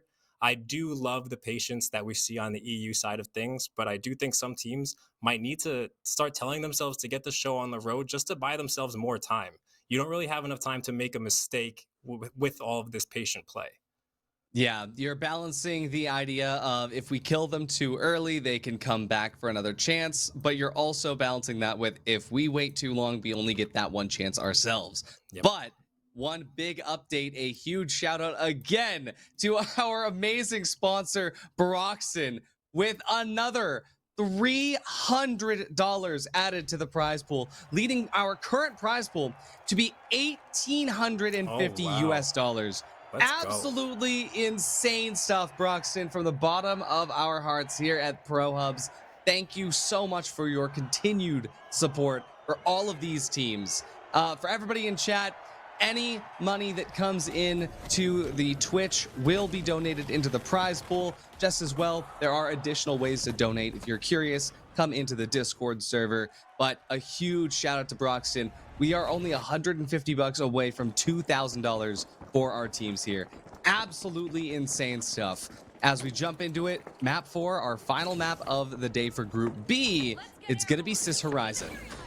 Yes, it is. An interesting DMAT jump pad we're seeing not quite work out as Honey Pack just ends up licking the wall there. But this is map 4 of Group 2. Today is flying by already, and these games have been fantastic. We do have a fast fight going on between Gangala and Saints 1. Some heavy shots coming in from Honey Pack. Can't quite find them as Mickey's going to end up getting a 2-piece instead. And it looks like Gangala is going to go down early. On the other side of things, though, Crutches and Aimers are duking it out. Not quite a wipe just yet, but we have the SH-12 trying to take out that heavy. Can he do it? Nice movement, going to get back in there and find the wipe for Crutches on their side of things as well. So some nice stuff out of Crutches and Saints 1 in their opening fights. Both teams are going to go plug the money to their respective cash outs. More likely than not, I don't see any doubles happening this early on in the game. Oh yeah, we're gonna be seeing Vault 1 just sitting up over at campus, but B is being held onto by Gangala. So even though Bronx is about to get this plug, he wants to get that plug money, but he knows he can't defend it. Oh, but he gets winched out. It's Gangala with not only the kidnap, but they're also gonna be taking his wallet as well. Absolutely wild stuff out here. Yeah, they're taking all the assets, including the deposit, giving them possession. Nice shots again out of Honeypack, finding the kill. And now, just like that, the turns have tabled, and Crutches is going to go down. Nice winch play out of Honeypack, just making this ever so more difficult to steal. On the Aimers Red side of things, we have a fight going on between them and Saints 1. Pharaoh's putting in work with that bow. He's going to look to try and get height so he could just let it sing from above. Unfortunately, he doesn't really have a way up there, though. Emmeline gets taken down. We still have 2 left alive for Saints 1 as someone gets the pick on Atelco. That is a huge kill, and Pharaohs knows they need to get Atelco up immediately for this fight to go well for them. Some nice shots again from the bow. Absolutely putting in work, but he can't find the final ones, and he gets taken out by Mickey. He just couldn't let that last one stand. Fall, as rather. Mickey now hunting down the final member for Aimers Red. Can't quite find him. But And Atelco gets res. another res on Atelco, just prioritizing the life of that man. They know exactly how valuable he is. He misses the defib, though. A little unfortunate. Trying to get out of there with his life. Not much time to wipe here. If the wipe happens, Aimers Red does not get another play at this. But we do have a third party now coming in from Crutches. All that time bought, and exactly as I was just talking about, Crutches coming in there, but they do get stalled off of it. I don't know how many more stalls Saints 1 has in play. Oh my goodness, he gets the steal even though it falls. They Oh my got goodness. it. Oh man, and it being now in the street here, for other teams this could be bad, but look at this support that Saints 1 has, but that support means nothing if Rosal is going to drop into the sideline with a Shaq 50 in your face. It's just down to someone, and Bronx finishes him off with the SH, but at the end of the day for Crutches, that's a massive play all the way up at the library. We dive back towards the campus to see our cash out. It's going to be cash out B here. And yeah, Gangala, they're chilling. Yeah, Gangala's got that one. What a swing of events if you're Crutches, though. Winning your box, getting it stolen on a deposit, and then a beautifully timed third party to go secure that money. And Aimers Red, it's early, but they're in the worst spot they've been in all day, I think, off to an early deficit. Still plenty of time for things to turn around as they are looking to gateway this money over to a point. It looks like D. Actually, they're going to swing it over to C because there's absolute mayhem going on at D. So a smart decision. We do have some engagements going on between Saints 1 and Crutches on the other side of things. We do have an engagement coming in for Person as well. Do they get this plug? They're trying for sure, but Gangala is sniffing them out. They're on their tails. Nice shots from Person. Gets one, goes down swinging, but can't get more than that. Farios gets one as well. STN gets the trade and instant defib. STN absolutely letting it sing with that FAMAS. That dude trains his aim on a daily basis, and it shows. We're now heading over to Cash Out C. Just an incredibly frenetic and energetic start to the day here. We're going to be seeing STN 2K locking it down here in campus. Aimers Red on the way, on the horizon here on Sis Horizon. But for STN 2K and Gangala, I mean, it's just campus for them. They started the day here. They're going to end the day here.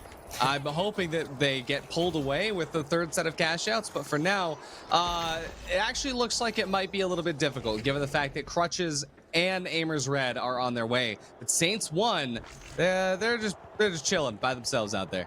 Yes, Saints 1 right now just letting time fly by as we have Gangala trying to position themselves perfectly. Lasky with some great information he's gathering here on ultimate height. Not much teams can do about him. They may not even know he's up there as he is invisible. We do have them just waiting for these other two teams to try and take themselves out, but D has been winched into the wide open. So this is going to be a tough one for Crutches as they opt to go to D instead of C. A smart decision because of the power position Gangala's in, but the D is going to be equally as hard to take as a huge RPG is going to come in. Mickey gets the quick pick, and now it's going to be another one falling, and that's a quick wipe. They're going to have to go back to the drawing board on that one, Artie. I mean, a tough situation to be in for sure. But for Saints One, I mean, they're really locking it down here, looking super confident. Aimers Red, they are looking incredibly passionate though as they dive in. They take out a million. Not only that, but they separate his trophy. They know Mickey's on the way for the res, but he's not going to be able to get it as Atelco just continually stabs damage out of this FAMAS in towards their face. But what is this? It's almost a moment where someone can come through, and he does. He's put that ARN to work as Atelco goes out. Person, he just gets aim lapsed out by someone. And Honey Pack Demon from Kagala, they finished their cash out at campus. They're on their way to cause some chaos. It is still Saints One that's in control here, but Aimers Red, they're not in the equation anymore. Yeah, Aimers Red gets deleted from the lobby, at least for the time being. Honey Pack just letting it sing. The steal does come into play as well. It's a huge steal from Gagala. Honey Pack getting away with his life, at least for the time being. He's just got to live for a couple more seconds to secure this money. Million wants to change the script, but just can't do it. You don't have the facilities for that, bruv. We got someone in Lasky duking it out up top. Lasky wins that one, and he gets the money. They're laughing straight to the bank. I mean, what else could you want here if you're Gangala? I mean, look at the timing. Unless the next vaults double in, they're chilling. Vault 6 is currently actually not even being contested. Saints 1, what are you doing? Mickey just gets eaten by Lasky over the side. Someone is going to be able to come out on top for one fight at the very least, but look at this next fight coming through. Wow, someone locks it down. The ARN really coming in clutch with that quick reload. But looks like Vault 6 still has not yet been procced. Minute and 20 on the clock, plus 20 seconds for the overtime here. It's a possibility that someone will try to wait very late to get this and double it. But for now, Gangala, they're out of the game, but they don't really care. Unless Vault 6 comes into play and gets doubled, for Gangala, they're chilling.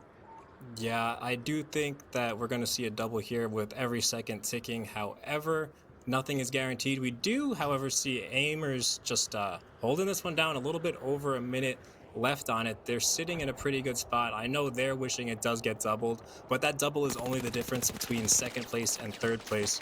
I'm sorry, second and first place if they do successfully cash that out. As we have 6 going the other way of things, we have some teams who want it double and some teams who do not. However, it does get yeeted over towards the ladder where we are going to try and get a double here. Honey Pack Demon and company moving. Yeah, a double is possible now. But I mean, only 20 seconds, 25 seconds for that double to come available. We're seeing Bronx right now set up to the top. I mean, for Crutches, they do have a say in this if they can try to get involved. Oh, the SH1900 doing work. Person, he's out immediately. Oh, thanks to that SH1900. But the vault is not even close to being plugged, so that cash out is going to be safe here for Gangala. They do not mind sitting on the other side of the stadium, but checking this out is cash out A. 20 seconds remain. Let's see what's going to happen right now with Saints 1. They try to get involved. They try to get inside. A million takes out Pharaohs. He's traded as Yoip gets 2. What's going to happen now? Looks like the seal might be true for Crutches here, but Saints 1, they're going to do what they can to prevent it. They do prevent the steal. It's going to be Saints 1 locking in with second place. Only 3 kills behind first there. But for Gangala, a very incredible match. Yeah, Gangala really locked in the second half of Group B. They were looking solid the whole way through, but in the second half, things started clicking. When you're playing with a sub like that, obviously it's going to take a little bit longer, but they did have quite a sub in STN. So shout out to Gangala locking it in. Really great performance there. Unfortunate game 4 if you are Aimers. God.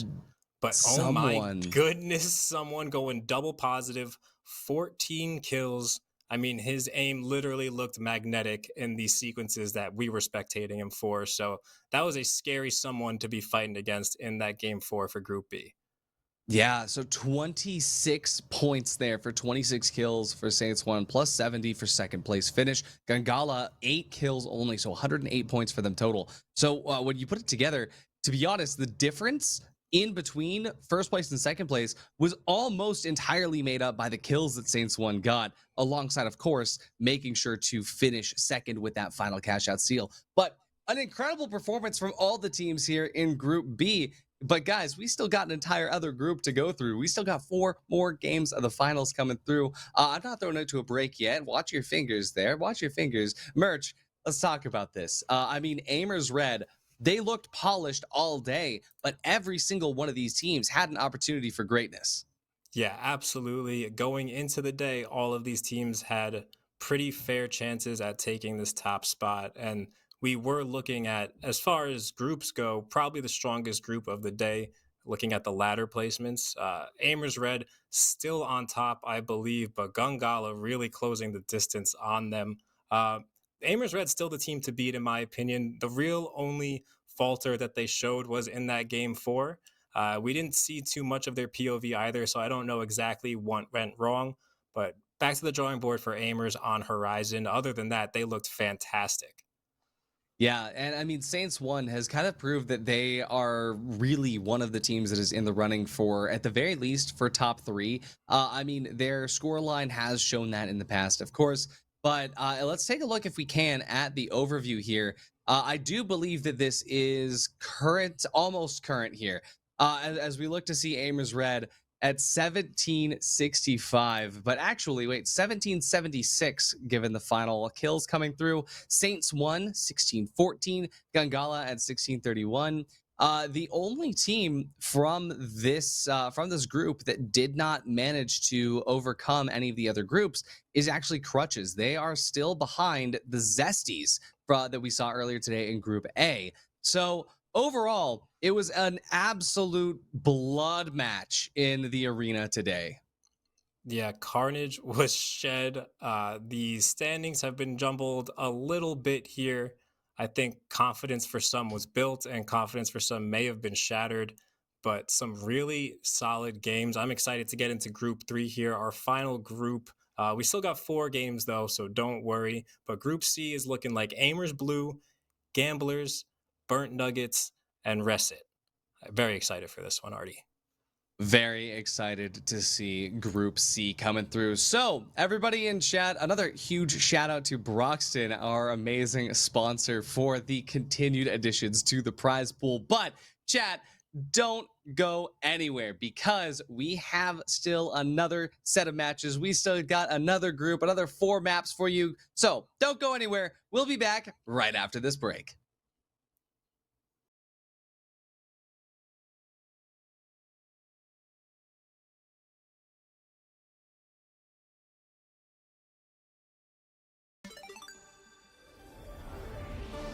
You know, June, every time I think I've seen it all, the finals proves me wrong. What a play! That's one for the highlight reel, Scotty. The next chapter in this epic saga is about to unfold. A storm of epic clashes is brewing this season of the finals!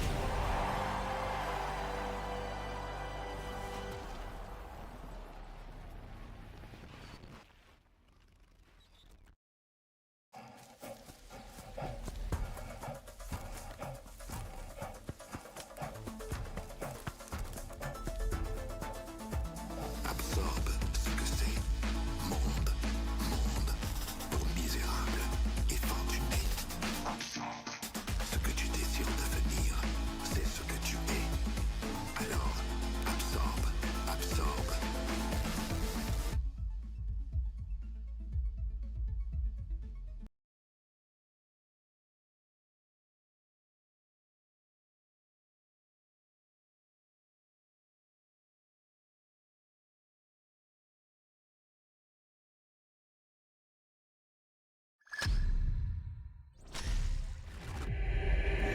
It's showtime!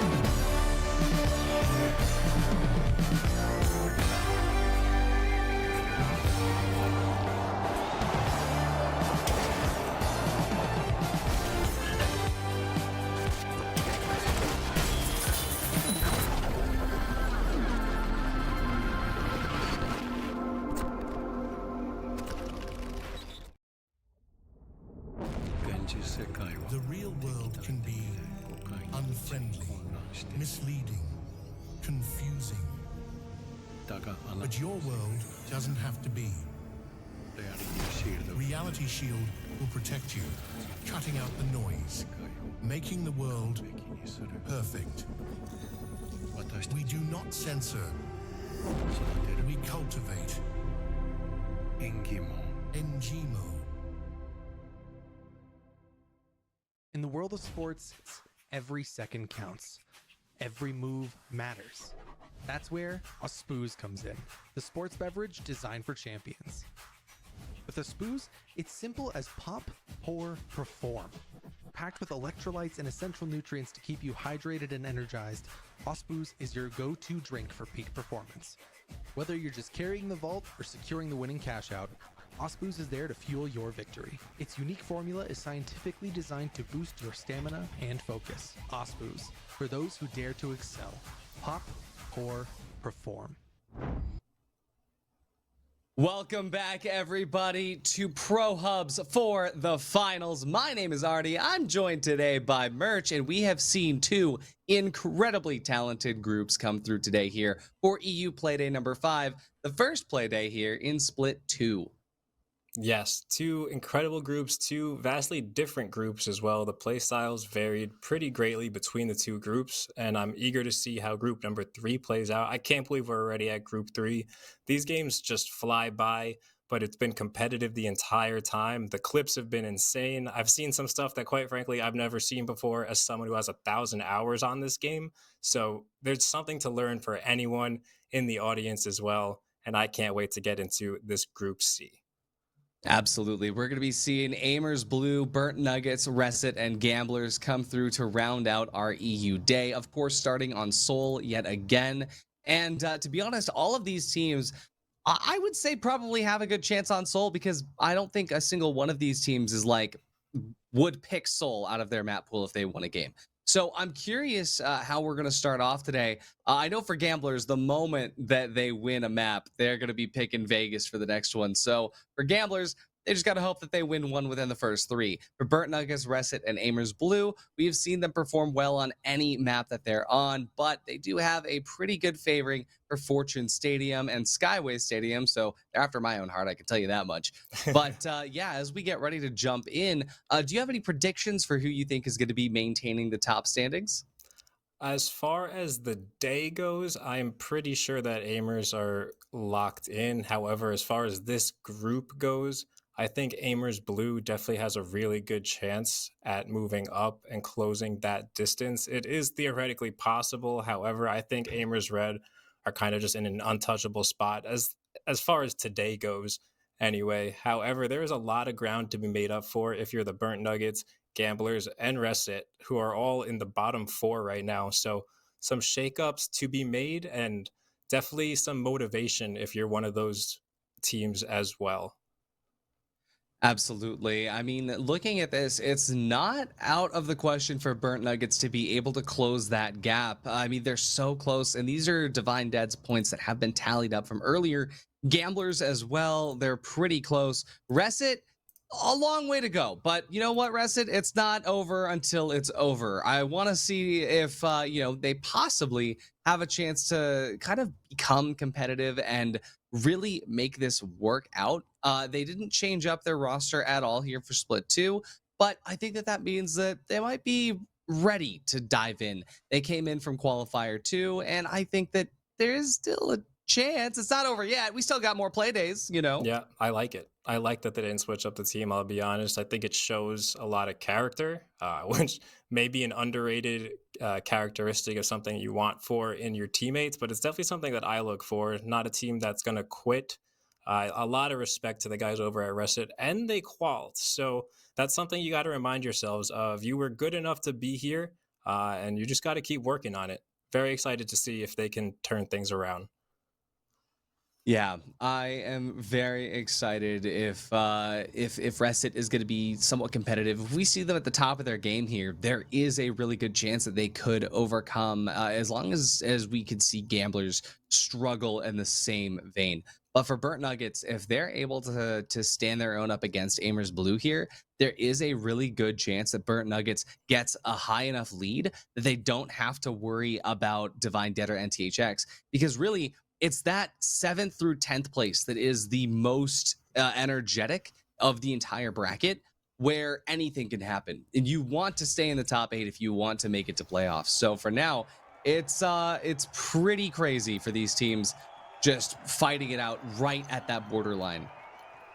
Absolutely, and a lot of these teams have the playoffs on their mind. There's a little bit of motivation too as we do switch over to that final round variant for the playoffs. So it'll be a completely different game than what we've been used to seeing so far in this season. But without further ado, we are jumping into map 1 of Group C on Seoul under construction. I'll say it again because I mean it. Best map ever, chat.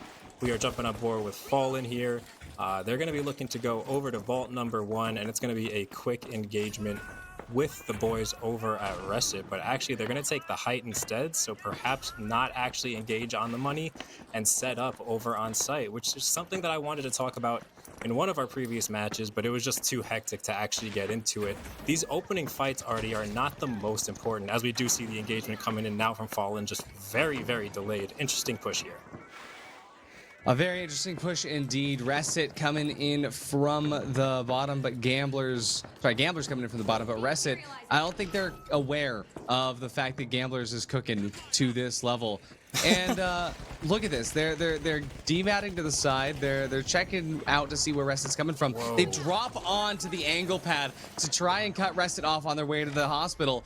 This is a really massive moment here because if Gamblers can actually win this fight early, they can prevent Reset from getting in. But wait, Kireki, he didn't see them on the sideline. He didn't see there's one member of Reset behind him. And YOLO, he actually gets a pick here. Wait, 2 members of Reset do. Wow, that is huge stuff. That was a set play we saw out of Gamblers, but a really nice counter from Reset. They get the plug and the wipe.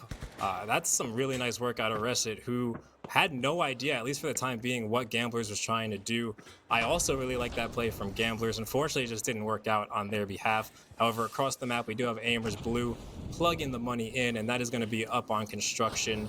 And it looks like the money is now getting moved off of construction, trying to get it over more to a centralized area, but it's just bouncing back and forth, unfortunately. So they're going to have a couple more tries to do this, but they don't have the time for it right now, as Burnt Nuggets is on the scene and ready to go. They have blood in the water, they can smell it, and they're just looking for it now. Norton in the staircase. Aimers Blue is just chilling over to the side. I mean, like, it's Gamblers and Burnt Nuggets like pseudo fighting the side. You're dead. I saw the vision. even Burrito, our observer, he's just shakes his head. No, it's hilarious. I mean, okay, Kireki, I like this. They're gonna be fighting from underneath here, but where is Reset? We're gonna be able to get the steal. Where is Reset? This is a different game entirely. Reset playing extremely far off site, but it doesn't matter because the Gamblers hop off anyway. Reset seems to be preoccupied as Burnt Nuggets also looks to be coming over a little bit slowly. We do have the Gamblers versus Reset fight taking place. Nobody quite goes down yet, but Fallen now does. He's going to fall as well as DW, leaving Kireki in a pretty unfortunate spot to be in. No time to do anything. He's going to get the quick defib, but he's going to have to force something here with not much time. He hits the huge red barrel, though, which could help. But at the same time, now Orange is stealing. That's the Burnt Nuggets stealing, and Reset's going to shut that down real quick. It was, I mean, it was Gamblers that took the final hits on pretty much all of that, but an insane moment for Reset. Like I said, they kind of needed to get through to this, and for Reset, they did a pretty good job at actually defending through that. Although Gamblers, oh wow, okay, DW, I guess you might have bitten off a little more you could chew here. This is not the Reset from Split 1. This is not the Reset that you remember.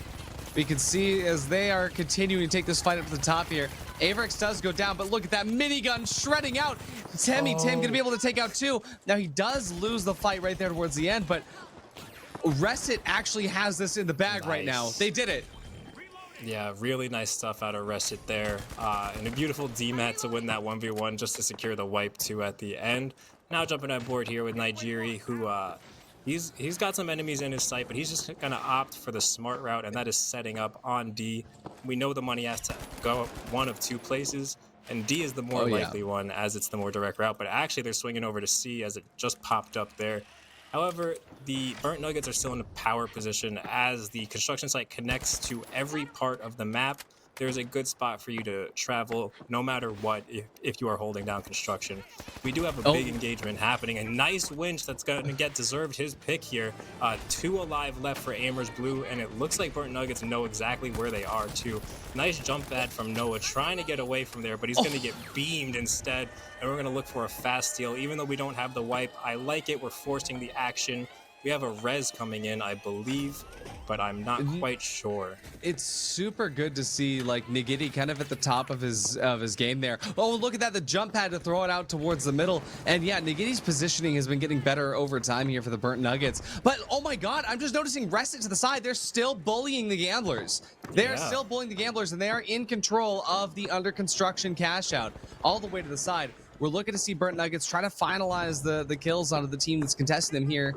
With Gamblers out, they know it's Amers Blue that's still somewhere in the surrounding area, but knowing that Nagiti was able to take Noah X out in the AIM Labs engagement, we can actually see Amers Blue starting to get the steal though. And for now, for Burnt Nuggets, they have a lot of util to throw at it, but not enough. Amers Blue going to be able to take out Nagiti and Norton. It looks like Burnt Nuggets actually have to go back to the drawing board here as Amers Blue, they're holding it on. Yeah, they're going to get the cash and the kills there, leaving the last man for Burnt Nuggets in a not great spot to be. Whether you're going for the reses or waiting for the coins here, the timing is just not going to work out too well. So jumping over onto construction site, we have the Gamblers trying to get their revenge on Reset, who it seems to be a equation that they can't quite find the formula for. And they're having a tough time, but they're going to take down this crane, at least attempt to try and get that guy out of the God spot. A good approach to say the least. However, we have less than 30 seconds for anything to happen here, and he's not quite out of that position yet. We have a bait and we have a push coming in as well. So now we have Burnt Nuggets on the scene. We have Amers here and Rested. It looks like a lot going on, a lot of mayhem, a lot of carnage. We're gonna see the Gamblers take a pretty large hit right here. And then we're going to see Amers get a fast wipe. That's 3 dead for Burnt Nuggets instantly. This is so perfect for Reset, though, as the team fight comes through. The team fight that actually could have reduced Reset to the bottom, but it was the entirety of the other teams that were just fighting each other, keeping Reset alive. Yep. I think that Reset has had the luckiest game so far. And for now, unless there's a double, Reset is stable. Look at this. It's just Amers Blue and Reset up to the top.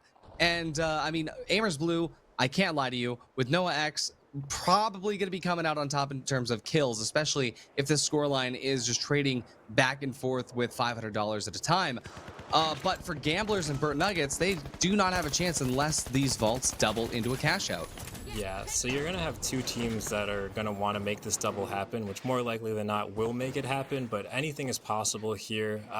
You can call it luck, and I may agree with you, but if you're Rested, you'll take that luck any day of the week, as I'm sure any of these other teams will as well. Rested now taking the smart approach, setting up over at A, and they plug it themselves. So they're in a really good spot here. I don't think that it was the smart approach, though. I think that it would have been better to try and fight for B, just given the fact that right now they are still gambling that Gamblers and Burnt Nuggets are going to be fighting the other teams as well. But right now it's working out. Rested still has all 3 team members alive here.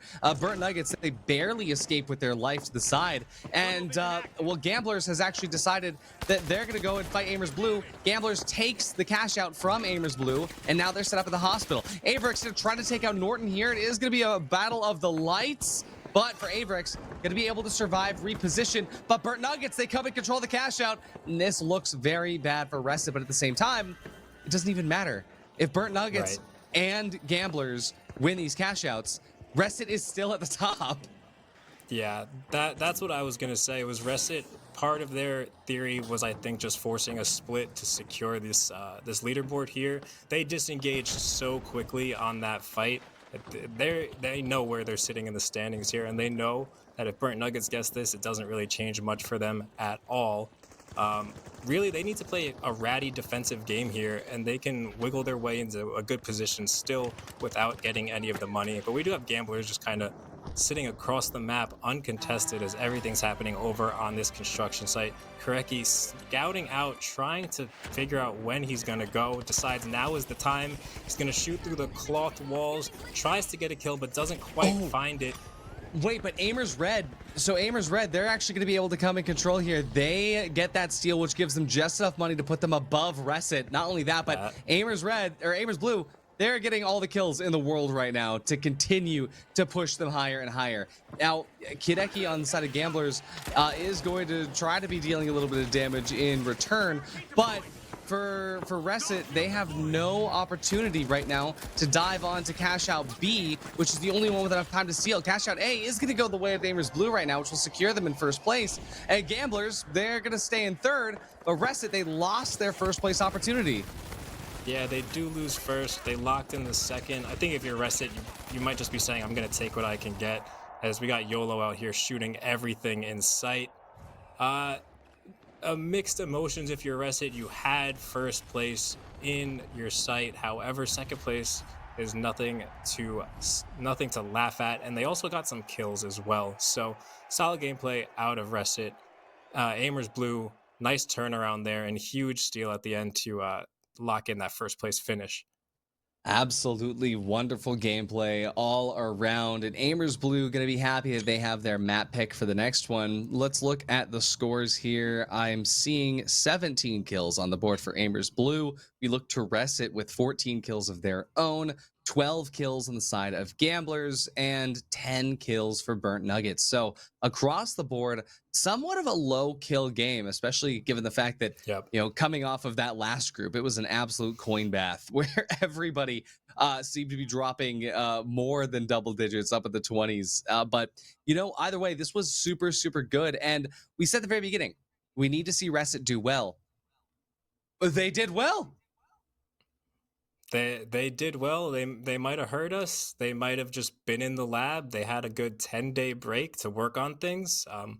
I know a lot can be made. A lot of progress can be made. A lot can be learned from reviewing the VODs. And it looks like that's what Reset did. I mean, they were just playing some textbook finals. As far as the EU side of things goes, from what I'm learning and observing here, they were playing the stalls really nice. They were playing that patient game. And they were winning their ones too. And that's really all it comes down to. So good stuff from Reset. Really good stuff. I mean, it's like you said, kind of textbook, right? They learned from the beginning that that first split, they were playing too far off when they wanted to play for the stall. So they played a little bit closer. I got worried in the hospital cash out, but they were close enough to be able to prevent it. Then when it came to the second cash out up at the very top, it was a lot of team fights that they knew that they could just let happen, right? And so for Reset, the pacing was good. And speaking of pacing, we're jumping out to Bernal, which has the most different pacing to any map on the finals, given how spread out this map is. Yeah, it's an interesting map, one of the more unique styles of map the game plays, because aside from the suspended structures variant, it plays pretty flat, minus a couple of high god spots, I guess you can say, on the cathedral and surrounding structures. But a dematerializer goes a long way on this map. You can cut your travel times in half or less. It's like you're using Waze, and it's telling you all the right routes to take. But we have a nice engagement, nice and early. Good shots from YOLO, using his F-car.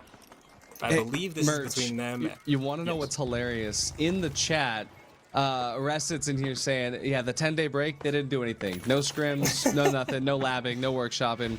They just sort of slept on it. And it's working out well. You know what's not working out well is Gamblers, who are getting absolutely eaten by the Burnt Nuggets on the other side of the map.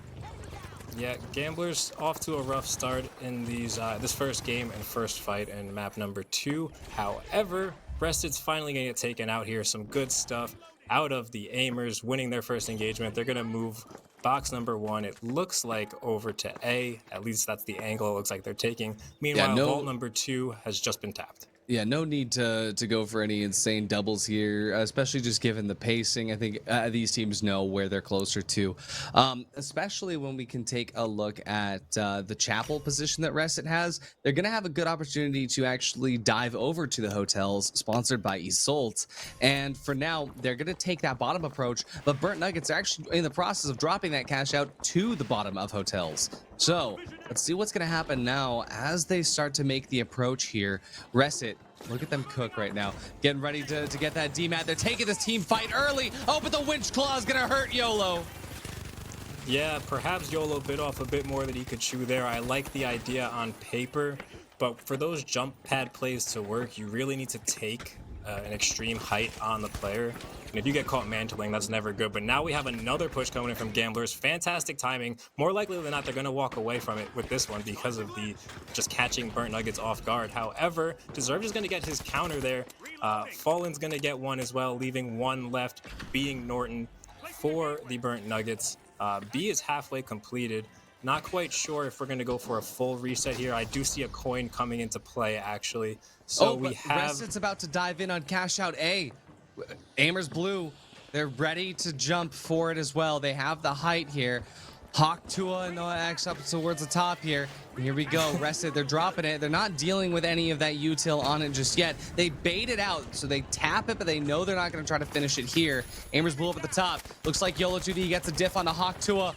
We can see, though, as Averex is out, they're trying to figure out if they go for the res, but the res doesn't come to fruition. YOLO 2D gets taken out by Aroma here. And so for Aimers Blue, Noah X, the very end of his shtick, is going to be able to survive it out and rest it. And not having as good of a game here on Bernal as they did in Seoul. A little bit of a rough start for Rested, but that's okay. Still plenty of game to be had. They're probably not going to spawn in time for either one of these boxes. But we do have Deserve just trying to play his life here. One more attempt left if you are the Gamblers, who took quite a bit of time to reset there and go for this one, considering they had the numbers advantage. But Deserve doing his thing. He's got a dome shield in hand, opts not to throw it, doesn't get his away with his life, but it doesn't matter. There's still enough time, and the Burnt Nuggets are going to get that money anyway. And they also have the advantage as far as height goes, as Nagiri is just absolutely mowing down everyone in his sight. Now in a one-on-one scenario with the heavy, but the company has arrived. Fallen in a tough spot to be in. He's going to take himself out with that RPG. Intentional or not, tactical decision to not give the enemies that kill, and $500. A fantastic start here for Burnt Nuggets, going a lot better than I expected, especially off the back of what happened with Seoul. But for now, for Burnt Nuggets, they're really trying to lock in. Aimers Blue, this is their map choice, and to be honest, for them, they're not too far behind Burnt Nuggets, but for right now, they're really just trying to make sure that they get a handle on these team fights, because with Reset, they know that they can win up against Reset, but if Reset gets into a spot where maybe they feel confident, that could change, right? There is a little bit of that thought in the back of their head from the last time. And check this out. No, Averex getting taken out of his own gateway here. Reset gets the plug money, but Aimers Blue, they will have the opportunity to finalize the last kill here and get the steal. Yeah, not a great plug if you're Reset. You do get a little bit of that plug money, but what does it really cost you when you're talking about the kills as well? They are full reset, though, as we have 3 alive for Reset, and they still possess C, so you do want that possession at the end of the day. Averex in a pretty nice spot. He has some enemies in his sight. Beams Hawk Tua, has another enemy that's trying to take down, but he's also trying to play his life. He's going to get a trade here. He should not have got that kill on Roma. Nasty stuff. DW is going to come in with a third party for the Gamblers, though. That's something that these players need to keep in mind. And that also means that Burnt Nuggets is pretty uncontested across the map. Speaking of across the map, I'm feeling like Gamblers actually kind of has this one set out for them, given the fact that it is going to be Reset trying to kind of come in here and recap what was originally theirs, but Gamblers has control of the chapel. They have control of the most difficult area to overcome on the entire map. And for Rested, they kind of know they don't have an in, so they're going to shift their sights over to cash out D. It looks like they hear Aimers Blue as well. They're just the tail end of their footsteps. But Rested, they're not pushing anything yet. Yeah, not quite yet. Playing it a little bit slower. You're in a good spot if you're Gamblers, and if you're Burnt Nuggets, you're growing impatient, but you are now spotting out these enemies pushing you with not that much time left. So Aimers Blue trying to make something happen here. Nice retreat from Burnt Nuggets. They had the gateway set up for that perfectly. Just the little mind games where You're going to make the enemy's callouts incorrect. Like, hey, he's up there. No, he's not. But we do have a winch play come into play on Cash Out D, and the steal is getting stuck. Nobody quite there just yet. They're going to have to force this. The winch comes in at the very last second to yank it out and stop that steal. Some good stuff coming in from Burnt Nuggets. That's 2 dead. Make it 3 dead for Amers Blue. Beautiful Cash Out defense. A nice push from Amers Blue. It just didn't quite work out. Maybe a second more, and they do have that steal. Jumping across to the Cathedral side of things, we have Koreki getting some nice assists here, getting some good shots on Resit, taking the fight to the back alley, looking to take height control as well. Smart decisions. Looks like 1 left for Resit, and the Gamblers are going to walk away with that money as well. We'll see if Gamblers is going to be able to keep that up. But for now, Burnt Nuggets, they're looking really good here on Bernal. And Amers Blue, even on their own map pick, they're not able to come away with an early lead like they did in Seoul. Actually, this is the exact opposite of what happened on Seoul. Burnt Nuggets, I mean, yeah, you said it. They're pretty big chilling on the sidelines. It looks like they're actually just holding the vault. They're trying to just keep it cornered. I think it's over by Theater, and they just want to hold on to it for as long as possible. But for Gamblers, they're not going to let that happen. Oh no, they're not holding it. They're moving it over, but there's 3 teams ready to dive on them. They gay weighted all the way through to B, but Burnt Nuggets, they have height here, and Gamblers and Rested, they're fighting each other for scraps. Yeah, and if you're Burnt Nuggets, you're going to want to keep this from getting doubled as well to really secure that first. You're already in first, but a couple wins away from locking it in, regardless of if you lose this steal. However, huge fight going down between Gamblers and Burnt Nuggets. Gamblers, on the other hand, do want this money. They're going to do everything they can to advance through the rankings. As they get the wipe on Burnt Nuggets, this steal alone is not going to be enough. And now that the money is split, that's going to be looking real good for the Burnt Nuggets. But looking at the scoreboard here, Nagiri here has 8 kills. Nobody else really popping off in the kills department, but some good even distribution. We're seeing a lot of teamwork, a lot of assists coming into play too. Yeah, we'll see how Cash Out A continues underway right now for Amers Blue, but I'm really curious on Cash Out B if Gamblers is going to continue to hold on to this, just given the fact that Burnt Nuggets, they do need to come into control. But actually for Burnt Nuggets, they're only 1 kill ahead. Yep. So for Burnt Nuggets, it might make more sense for them to approach the other Cash Out. Don't let Gamblers get any more kills, and just get as many kills as they can here to guarantee first. If they play the kills game right now, I think they're good. I couldn't agree more. It's not almost, it is the right strategy to let them get that money, but don't give them a chance for the kills. You're really just 1 or 2 kills away from securing your spot here, getting that sweat off the back of your neck. We do have Hawk Tua in a nice little rat spot, and it gets even nicer with the help of that barricade. 30 seconds left here. We know that the steal is going to take about 6 to 7 seconds, depending on the servers. Honestly, it does change a little bit, but DW is going to pick up Norton there. Some nice shots from Hawk Tua on YOLO, and he's going to go right back to his little dark corner like a rat. Beautiful gameplay here, but we do have A being stolen. That's going to be a quick shutdown from DW, picking up the 2-piece and wiping Rested. So no one else in position here. Oh, but we get past. Gamblers passes the Burnt Nuggets. Burnt Nuggets needs 1 kill. They need 1 kill here in the next 4 seconds. Oh, they don't get it. Oh, they get it, but it's traded out as well because Gamblers got 1 more as well. So Gamblers going to be able to come out by actually 3 kills at the very end there. Burnt Nuggets just barely getting taken off of that 2nd place position. And, well, this is going to be huge for the Gamblers right now, just given the fact that, well, I think we all know where they're headed to next. What is that? To 19 elims as well. A huge win for Gamblers.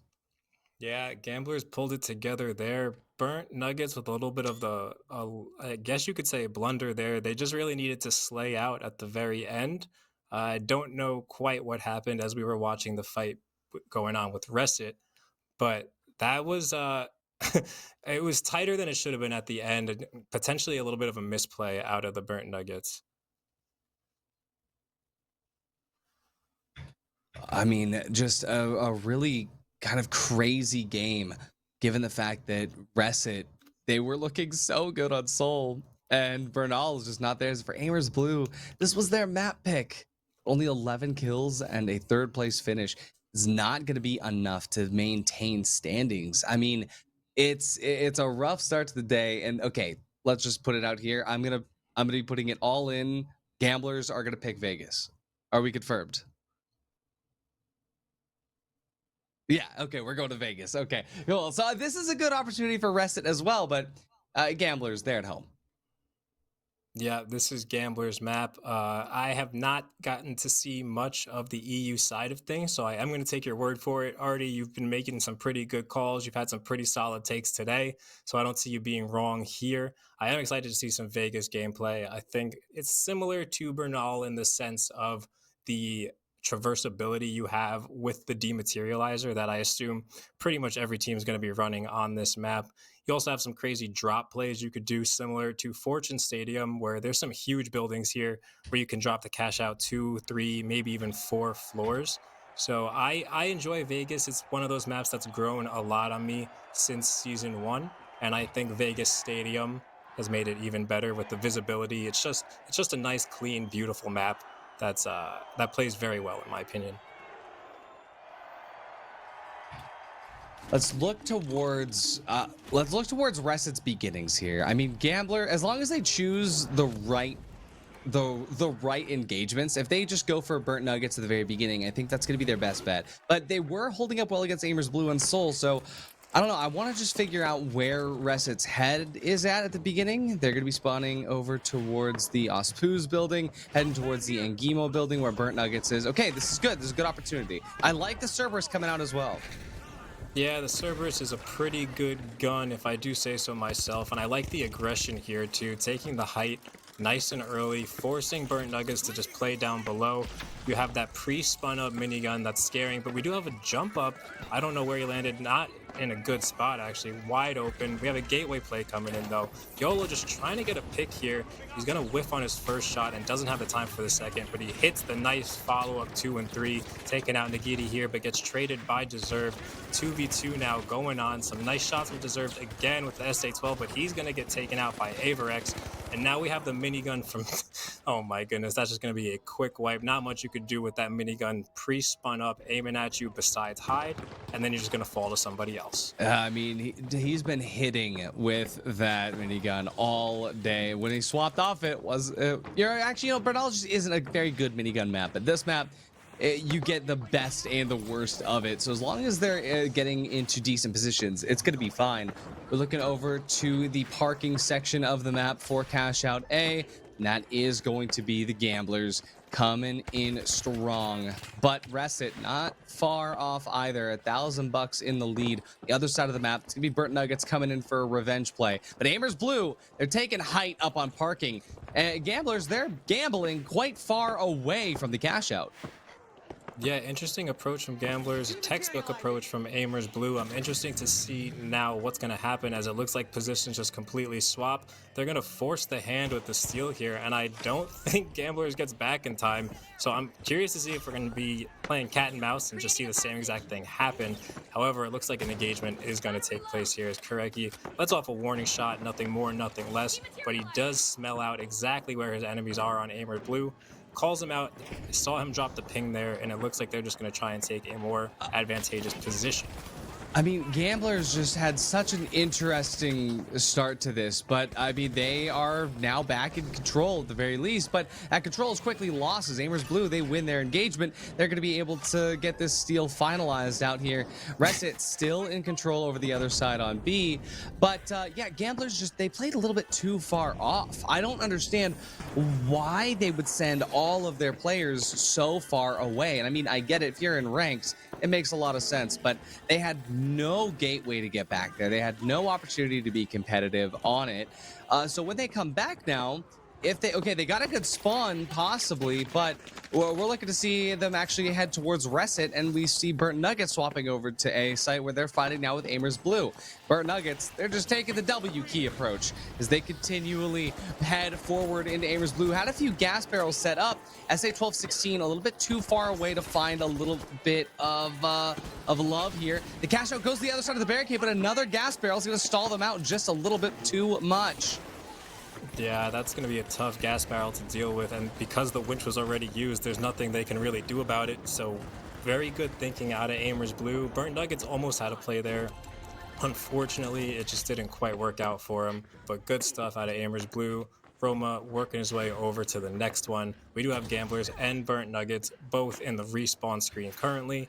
Rested on the other side of things, getting the money and trying to get into a better position, as we are going to have a fight over at 4 here. Both remaining teams both going for 4. Looking at the scoreboard, some solid kills out of Resit and some nice shots out of Roma here. However, he is caught out pretty alone, so if he doesn't get away with this one, he might have to disengage, I should say, as he does, getting back over to the boys. Gamblers now looking to possibly engage on 4 as well, or just take that advantageous position over at C. And speaking of C, it is going to be Vault 4 getting plugged in there for Aimers Blue. And the Gamblers, well, they might have gambled a little bit incorrectly on this map, seeing as they're sitting firmly in 3rd place with 4,000 bucks to their name. But check this out, as Burnt Nuggets starts to lose a lot of players here to Aimers Blue, this becomes really, really winnable. Resit going to be coming through as well to try to take away a few members of the Gamblers. DW gets res here by Kideki. We'll see now if Resit is going to be holding into a position where they can steal off the Gamblers. Gamblers coming in control here in the middle of all of that chaos of Burnt Nuggets. They're away from the fight, and that will allow an opportunity for Resit, Gamblers, and Aimers Blue to all fight up at the same time here. Yeah, and Resit was definitely filling up the kill feed there as well, so something to note, as they are currently 1 kill ahead, but they've definitely been lighting it up. Those boys are shooting straight. Averex is about to find himself in a not great spot. However, the camo could have bought him just enough time. However, the burn says otherwise is correct. He takes him out with that Cerberus burn tick. Unfortunate. YOLO working his way over across the map, so we're probably going to see a coin coming in out of Averex, and it looks like YOLO wants Vault 3, but he's going to find himself a very angry Burnt Nuggets team and a very motivated Burnt Nuggets team as well, who have already tapped this vault. Lit a fire under the Burnt Nuggets butt. Absolutely incredible stuff. And we'll check out now. See, I mean, this is the first time all day where these vaults are so staggered. Yep. All right, 12K coming through now. Burnt Nuggets, but it's Resit's right on top. Yeah, and I mean, these are so staggered, there's not even the chance to go to the other one. That was the worst stagger we've seen all day. That was some NA type gameplay if I've ever seen it. But we do have Aimers again looking to just take this money, and they're going to get it at the last second and secure themselves a really comfortable position going into vault number 5. But they also have the time here to go to D. So the world is really the Aimers Blue oyster right now. They have decisions to make, they have choices, and it's going to be hard to do wrong. They have a lot of control over the outcome of the rest of this game. But we do have Norton defending D from off-site. He's going to get pulled in from this steal attempt. It's not looking like a bait. It is looking like a bait as they disengage it, but no picks come in yet. They just pull Burnt Nuggets out of position. Some huge Cerberus shots coming in, but nobody falling quite yet. Deserve sitting there on less than 50 HP. Norton shooting, but can't find the picks. Finally gets one, and that's a huge wipe all at once on Resit. Huge defense out of Burnt Nuggets. Unfortunate if you're Resit, because you are going to be overtaken by the Burnt Nuggets here unless you get some kills too. Just crazy to see Nigiri hitting all of those shots at once. Gamblers though, look at this DW. He's gonna go straight at it, take out Deserved. Z, Kadeki, and Fallen try to hold up there, get an opportunity to steal underneath the Burnt Nuggets' nose. Norton takes out DW, but is that enough? They need to get more than just that. Nagini unable to deal the damage through it. The APS coming in clutch there for the Gamblers. Not only that, but the barricade at just the right time. DW is on the way back. 10 seconds of the coin. No way that they can go in for the res, I don't believe. But checking out to see Burnt Nuggets just dealing some damage up the top rope. Oh, but Resit. Timmy takes out Kireki. Yeah, Kireki's going to fall to that RPG. Everex is going to pick up one as well. But these aren't the most meaningful picks we're seeing right here. However, a steal is going to be coming in. I don't know what I'm talking about. Those are extremely meaningful picks, as they are probably going to get this. No! I thought they had the time, but just at the last second, that was 0.2 seconds away. Wow, that was extremely close. They needed to hopped out a bit earlier, and the fight just took a bit too long to develop. But meanwhile, we have Cash Out B just flying all over the map. I was gonna say, yeah, Burnt Nuggets, they sent it out of the hotel, getting kicked out of the Vegas hotel the same way I did all the way back when I first started my gambling days. But we'll see now in the middle of the street if that cash out is gonna be under contention from the rest of the teams here. Norton just sort of throwing gas all over the place, but Gamblers, they want to take a stab at it themselves, possibly getting this double in right now. Wait, no, they're not going for the double. They're taking the vault clear away. They only have 8 seconds though. They're not going to get that. Oh my goodness, if you're Aimers Blue, you are so happy right now with what just happened, because it's the only way, well, you can get past if one of these other teams. Yeah, that's unfortunate. Aimers Blue needs to focus keeping this box from going out to really lock in that first place. It doesn't look like they have the time to though, so 6 can potentially get plugged. We have 14 seconds left here, and it currently belongs to Burnt Nuggets. Massive fight going in. The double is in play, so the winner of this box wins the game. Gamblers go down, nobody on it. Burnt Nuggets gonna walk out of there with all that cash. Wow, an incredibly crazy end there. And I mean, Burnt Nuggets from the bottom to the top, that final finish. I mean, I don't know what Gamblers was thinking. I mean, they were gambling that they had enough time to get that double in, but even if they did, that would have added an extra minute to the scoreboard or to the timer. And I just don't know if that was the right call. But Burnt Nuggets from the bottom to the top, that is a Las Vegas story for you. Unfortunately for Reset, firmly to the bottom, although they have quite a few kills to their name. I mean, 24 kills is nothing to scoff at.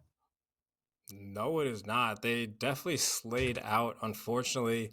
Not really mattering there, as they're going to still finish behind Gamblers, who only had 6 kills on the entire match. So that was a rough one from Gamblers, going from riches to rags, I guess you could say, on Vegas. They're going to want to look to bounce back, but some crazy stuff. I mean, beautiful gameplay out of Aimers Blue that entire time.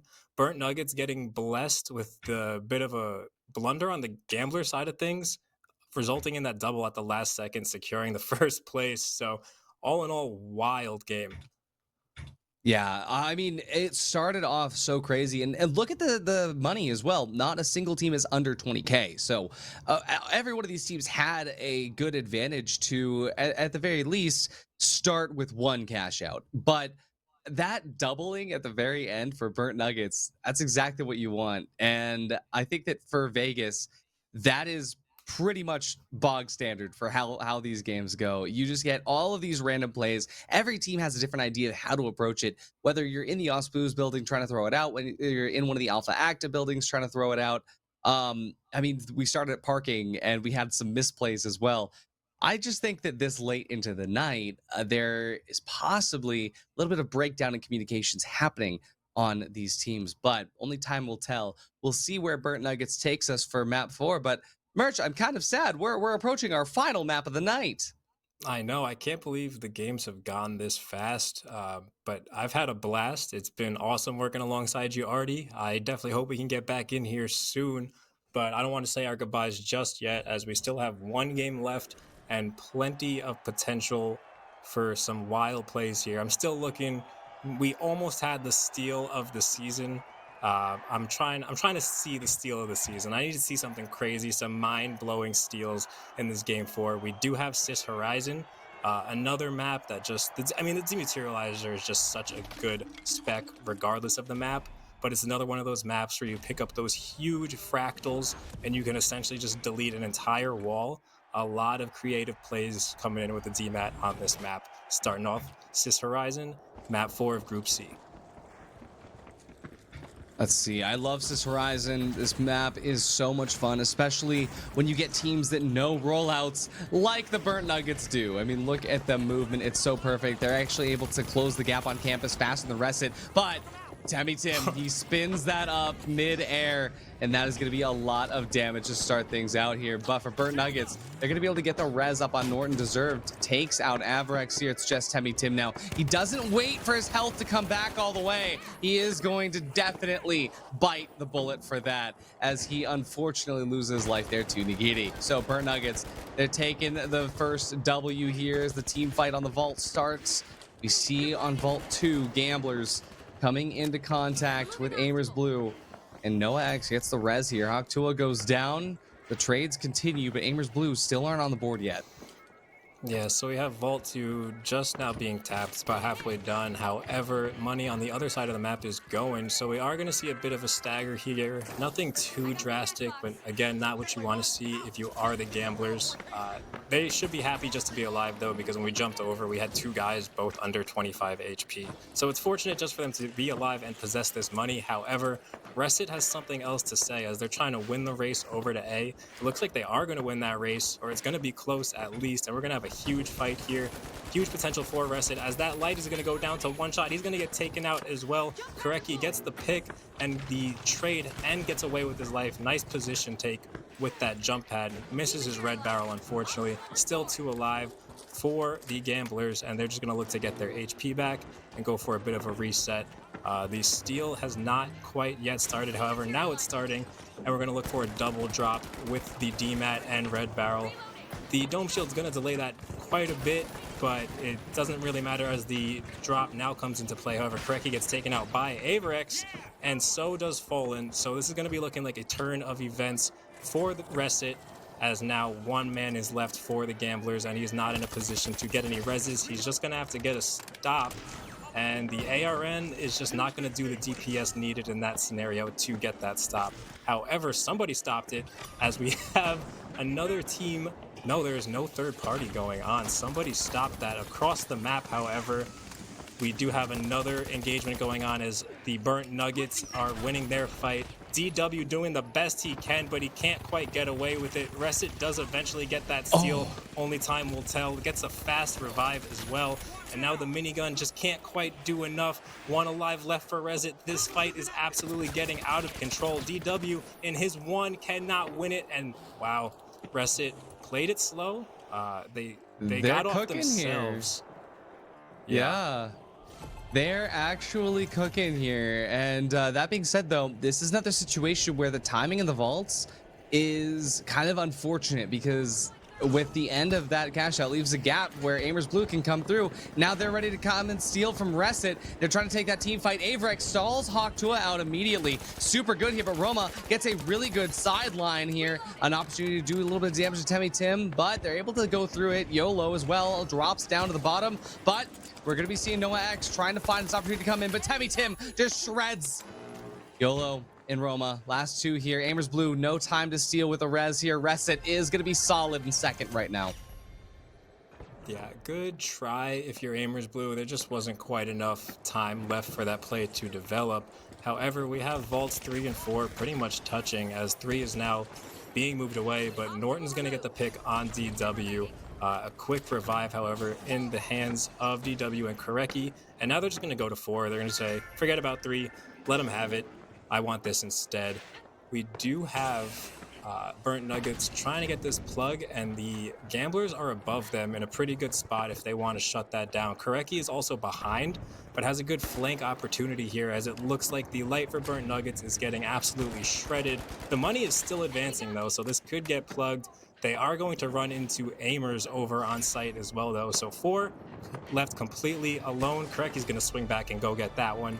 Burnt Nuggets plug, but do get wiped. So this is going to be an instant steal, I believe, going to Aimers. I mean, this is a good opportunity for Aimers to kind of come back to the top here. It's not going to be everything, but it will be enough to just keep them competitive when it comes time for the third round of caches. We see this vault moving over. Reset hot on their tail here. And yeah, Gamblers, they're going to be running into fire right now, but Looks like DW Koreki are going to be able to make it through, but Fallen, he's burning from that Cerberus. He's going to have to try and take a little bit of cover for that regen to start. DW just running all the way out. They have such a far way to go. They're going to be able to make it into the library, but at what cost? They lose Fallen here, but Reset, they're still chasing. Koreki down to half HP. Look at this YOLO 2D coming around to the side. The Cerberus going to finish him off, but it does look like Burnt Nuggets, at the very least, they're chilling. They're having a swell time over the other side of the map. But that other vault still hasn't been plugged. It finally gets plugged here. Gamblers, they made it in the end. Arrested, they're going to have an upper hand in that fight. We're checking in here now, though, to see what's happening with Aimers Blue as they get decimated by the Burnt Nuggets. Yeah, absolutely deleted. We have about a minute between these vaults. Deserved hits a huge RPG. Norton getting the pick, and they are going for the steal as well. So Burnt Nuggets probably going to walk out of here with this money. Now about 45 seconds left on this box. We have Reset holding down D, but things are about to get hairy for them in just a moment as this box completes and teams start coming off of spawn as well. Nigiri here getting the pick on Roma. That is huge. Hawk Tua trying to win his one. Has to reload. See you in 3 business days. Gets it down. Throws down the barricade as well. Trying to fight through its dome shield. Gets a dome of his own, but Norton's going to win that one as well. That is really well played out of Burnt Nuggets. Nobody else in position to take this money. They can start going over to the other box. And speaking of the other box, about halfway done now. Still in possession of Reset as they're just trying to play their lives and play this stall, Artie. And to be honest, playing their lives is what they're good at. But again, this is an opportunity where they just completely missed out by playing slightly too far off of the point. And Gamblers, they're going to be able to come in uncontested for that steal. Oh, hey, look, Reset, you finally dropped it after like 4 minutes. But we're going to see Gamblers now. They're taking a little bit of damage there. Avrex, almost survives there, but his trophy going to be out there in the corner. We see Burnt Nuggets coming in as well, do some damage to the side. Tim takes out Fallen, but Koreki is going to be able to get the trade out as YOLO 2D falls. That is the end of Reset, but Burnt Nuggets, they're here to steal. And Gamblers, they're a bit occupied with Aimers Blue up at the top floor. Aimers Blue going to be taking the shots, but it's Burnt Nuggets who gets the steal. Yet again, the Burnt Nuggets, they are showing us that they are worthy of the top area. They're going to be bouncing that cash out all the way up here, hoping that they're going to be able to hold it up at the top floor, but they might get at least 1 floor up. No, it doesn't go up any. Absolutely unfortunate. No action. Clear up deserved and Giddy. It's just up to Norton now. But Norton goes out. It's going to be Aimers Blue that get the steal. But even with that steal, it's not even enough to pull them up to first. It's not going to put them in first, but that is a huge fight. And if you're Aimers Blue, that's a big swing from 4th to 2nd. Burnt Nuggets has been firing on all cylinders, though, almost getting away with that one as well. Huge stuff out of Noah X. I mean, beautiful shots there. I didn't even have to see it in first person to understand exactly what he was doing. And now they're going to go for the tap here as well, trying anything they can to finish this day off with a first place victory. We do have Vault 5 being tapped at about the same time as Vault 6, so it's really going to be up to these players if we're going to see a double or a split. Speaking of a double or a split, that gamble is something that hopefully the Gamblers are going to be in a position to make. But for now, you see Aimers Blue actually moving towards campus. They want to try and put themselves in between Cash Out B, but this is actually a gamble in and of itself. They know that Burnt Nuggets... Wait, Burnt Nuggets plugged. Burnt Nuggets were the ones that plugged it. They knew it was going in no matter what. So we're going to see Aimers Blue see if they can figure out what to do. But even with 18K in their next one, they know that it's only going to be for 2nd place. This plug might not have been the move that they thought it was, especially given the fact they've added a minute to that timer. We look over to Cash Out A that is getting taken, getting bit by everybody right now. YOLO 2D picks up 1. Tim falls down the staircase, but the entirety of Reset is still up on top. They're taking a stance here. The steal going to be coming through from Reset right now, given the fact that Burnt Nuggets has sort of evacuated the position. But look at that. The steal's going to happen. This is perfect storm for Reset. Yeah, the smoke steals have been something growing in popularity recently. I've been seeing it a lot in the ranked side of things as well. It's tough to deal with unless you have that thermal light, and we're seeing a lot less thermal lights because of less invis being used. With that being said, Avrex is definitely running invis, as you can see on the screen. Timmy's stuck between a rock and a hard place. He's going to open up a wall and find 3 enemies. That is bad timing if you are Timmy Tim. Good timing if you are the Burnt Nuggets. However, we have a huge steal attempt coming in. The gateway kind of messing things up. 2 down, or 3 down, make it 4 Reset. Yeah, Yep. Burnt Nuggets has the steal. They have more than enough time. They got Yep. it. That's Burnt So Nuggets they're- first place, 3 maps in a Yeah. row. Wow. I mean, yeah, you nailed it there, just down to the last second. But Burnt Nuggets firing on all cylinders today. Very few mistakes. And even when they made a mistake, they did not make a second mistake to follow it up. So really calm, cool, and collected stuff out of Burnt Nuggets, winning again, taking that first place spot. Incredible stuff all around. Not to mention 19 kills on the side of Burnt Nuggets as well. So it's 119 points for them on this last map here of the day. I mean, what a way to finish it off. Absolutely incredible stuff. 23 kills from Reset as Yeah, well. that's what I'm looking at. But the third place finish just hurts so much when you know that they were capable of doing so much more. 8 kills on the side of Gamblers is unfortunate. We saw Gamblers have a really good opportunity, but they just weren't able to follow through with it. And for Amers Blue, a lot of second place today for Amers Blue. Yep, which isn't bad. You get those 70 points, I believe, for the second place finish plus your kills. So that's definitely something you can live with.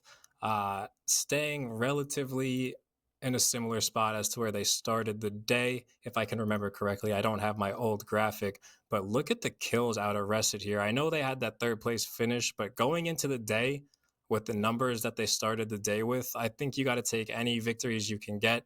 And they definitely showed today that they can hang. They possess the slaying power. They brought some really interesting and unique strategies as well. That some worked, some did not. But I think you take the positives you can if you're Reset, and you say today was a success in my opinion. Absolutely. And hey, Reset, you might have taken 10 days off to just vibe, no scrims or anything.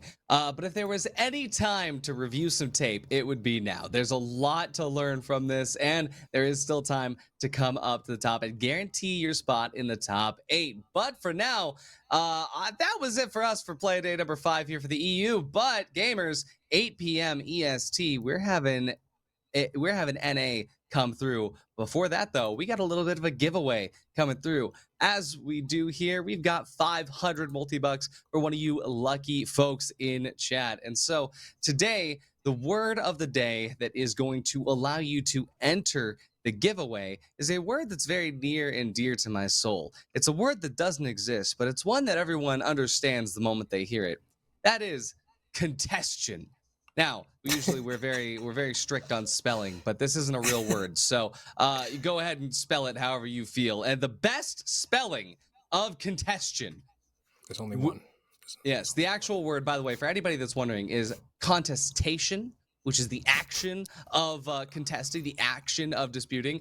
But as casters, we just make words up all the time. That's how I do it. Yep, same. Couldn't have said it better myself, Artie. So everybody who types the word congestion in chat is going to be entered for the chance to get 500 multi-bucks. I'm not seeing a lot of congestion in chat.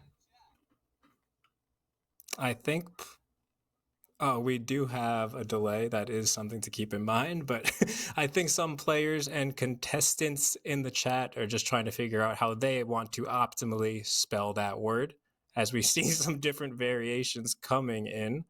How about congested? I feel like that's a good variation.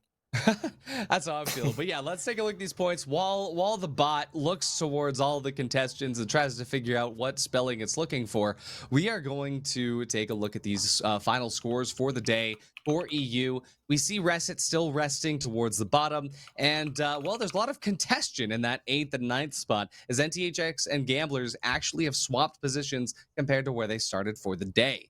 A fantastic day to be a gambler, but the Burnt Nuggets are looking solid, catching up to the lead that they lost to Amers Blue in the first split of the regions here of season 0. And to be honest, Burnt Nuggets, they're doing quite a lot of work every single day, getting closer and closer to just finalizing their spot here in the top 8. I think they're pretty much guaranteed at this point. But it's that 7, 8, 9, and 10 spot that really is looking a bit crazy here. Yeah, anything can happen on the lower half of these standings, just like you said. With that being said, though, I still don't think anybody is mathematically eliminated per se. I am personally rooting for the underdog story of Reset. I think today they definitely showed that they are here and they want it. I do think they need to go back to the drawing board a little bit and watch some VOD, as they mentioned they were just chilling. But let's maybe chill a little bit less and come up with some better strategies, because you guys clearly have the slaying power. That is not a question. Putting up, I think it was 24 kills in that final game. Oh yeah. Absolutely monster stuff. So very excited to see how EU plays out. But Aimers Red at the end of today, feeling comfortable, if I had to guess. Gungala as well, but Aimers Red, I mean, just putting up dominant numbers every single game except for game 4, if I remember correctly. Yeah, I mean, still incredible stuff coming out from EU. Always amazing for the strats. We do have a winner. The bot has chosen. It is going to be, oh, how do I say this? Froschmithelm. Froschmithelm, congratulations for your win of the multi-bucks. Our admins will be in contact with you shortly. They won't be in contention with you, though. Those points are yours. The rest of chat, though, go at them. But everybody, thank you so much for watching. Remember, 8 p.m. EST, we have the NA Playday number 5 coming through. So if you want more finals action, you know where to find it, right here on Pro Hubs for the finals. And not only that, but merch. Fantastic to actually get to cast with you finally. Thank you, Artie. I appreciate it. It was a blast to cast with you. You are dope. I'm definitely going to be hitting this film room as well and working on my craft just to graze, even get as close to being quite as good as you, Artie. No, I had a blast. I learned a lot. I learned a lot about the game as well as casting. So it's always fun. Shout out to Pro Hubs and shout out to Burrita, the man, the myth, the one who's actually doing everything you see, for real. He's the cameraman. He's the one telling us all the information. So Burrita is the GOAT, chat. W Burrita. And yeah, thank you. It was a blast. Absolutely. Thank you to everybody. Thank you again to Broxton as well for the incredibly kind donations to the prize pool that the players are now contesting over. Okay, I'm done. Thank you, everybody. We'll see you in the next one. Bye, everybody. Let's go.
ciao, bella ciao, ciao, ciao, seppellire la sua montagna sotto l'uomo.